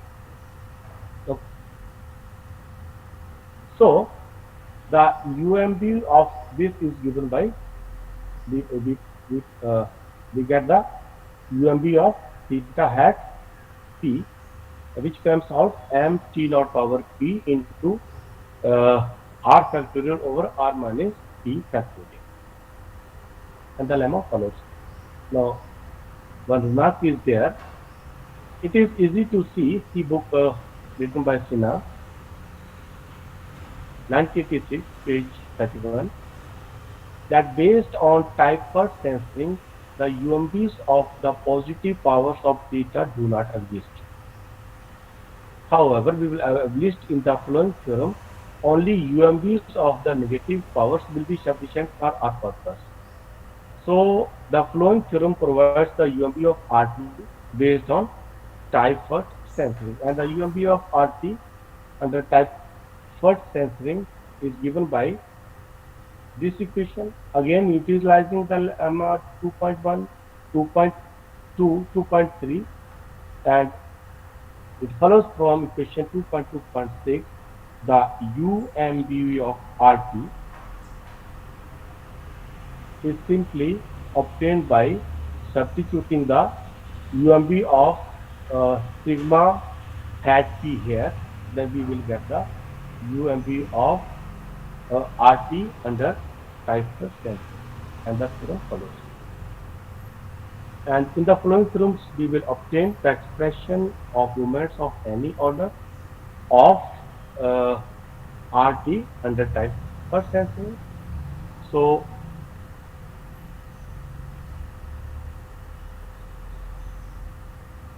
again, we have used here the same technique. We have replaced the UMPs of theta hat p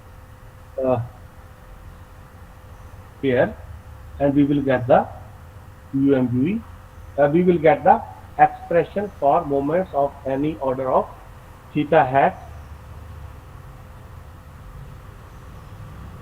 of RT under type first censoring.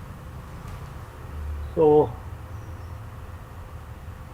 in the next theorem, we will obtain the UMB of P under type sensing. Since we cannot obtain the UMBs of the positive power of lambda and mu, therefore, uh, in type first sensing, the method of section 2.2 is not useful to get the UMBs of P. So here we will adopt a totally different approach to meet the goal, and the UMB of probability x greater than y under type first sensing is given by this this expression, and here we don't have the UMBs of the positive power, so we are using a different technique to find the UMBs of, in this case, the case where UMB of the positive power is not used. So uh, x and y follows the exponential distribution with parameter 1 upon lambda e power minus x upon lambda, which may be further expressible as in the form of summation. And again, utilizing lemma 2.2, 2.3, and we obtained from 2.3.2 that the UMB of the PDF based on R and M is given by this equation 2.3.3, and similarly the UMBs of the PDF based on S and N is given by this equation 2.3.4. So what we did here, we obtained the UMBs of the PDFs when x follows the x follows the exponential distribution and y follows the exponential distribution. And what we have to find out here, we have to find out here probability x greater than y. So we can rewrite this probability x greater than y as double integral f of x lambda and f of y mu into dx dy. Now simply by replacing these PDFs with their respective UMBs given at equation 2.3.3 and 2.3.4 respectively in the right hand side of equation 2.3.5, and utilizing the independence of R and S and taking expectation, we get this equation, and finally which is equals to P.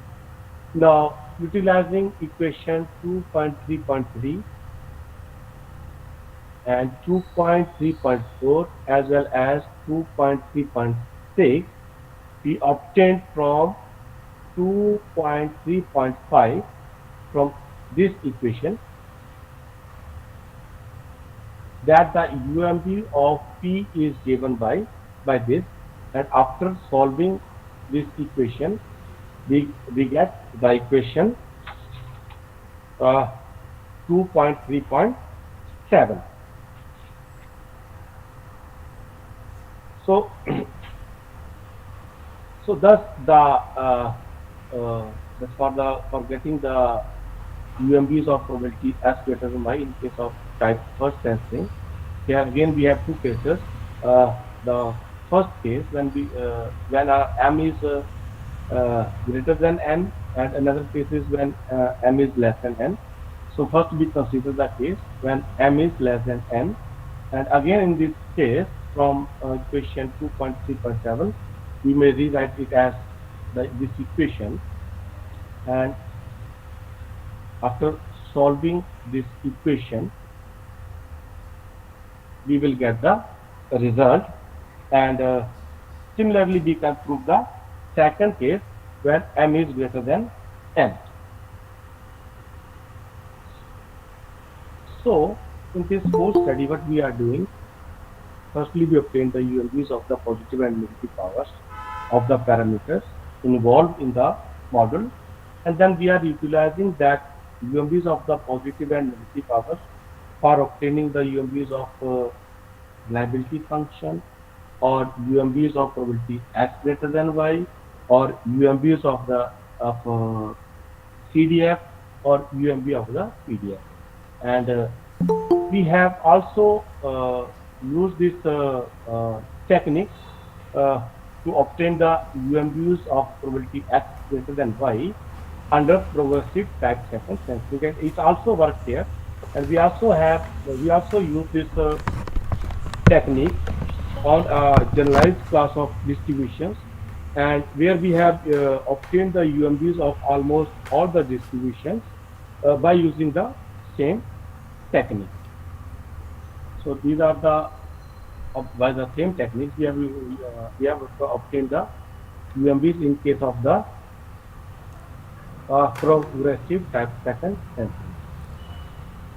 So these are the few references which are related to my study.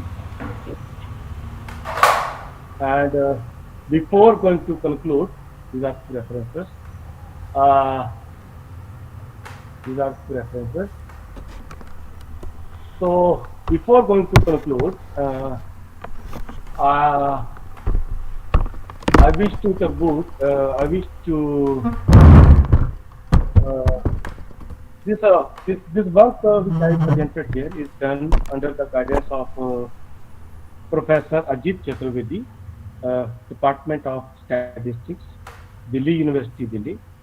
And Professor Chaturvedi left us all at the age of 59 years on 23rd February 2020. So, as a human being, as a professor, he has always been a great source of inspiration for the students as well as the researchers.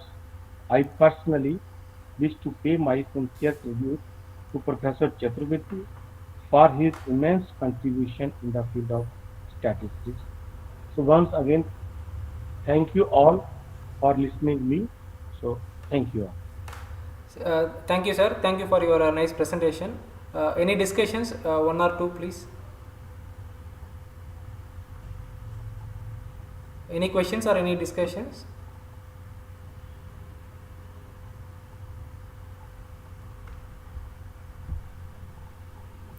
Okay. Thank you, Professor Kumar, for our nice presentation. Thank you. Thank you, sir. Thank you very much.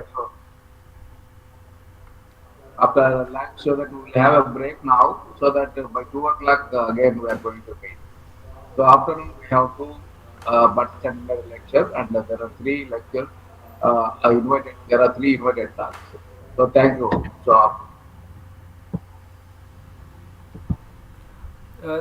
Thank you, sir. I also thank the previous speakers, Professor K.K. Jose sir from Kerala, Professor Rakesh Srivastava sir from Baroda, for delivering their lecture and sparing their valuable time in this online platform. Thank you one and all. So by this we have been closed the session 1 and 2 in day 3. We will join for session 3 by 2 o'clock. Thank you all of you. Okay.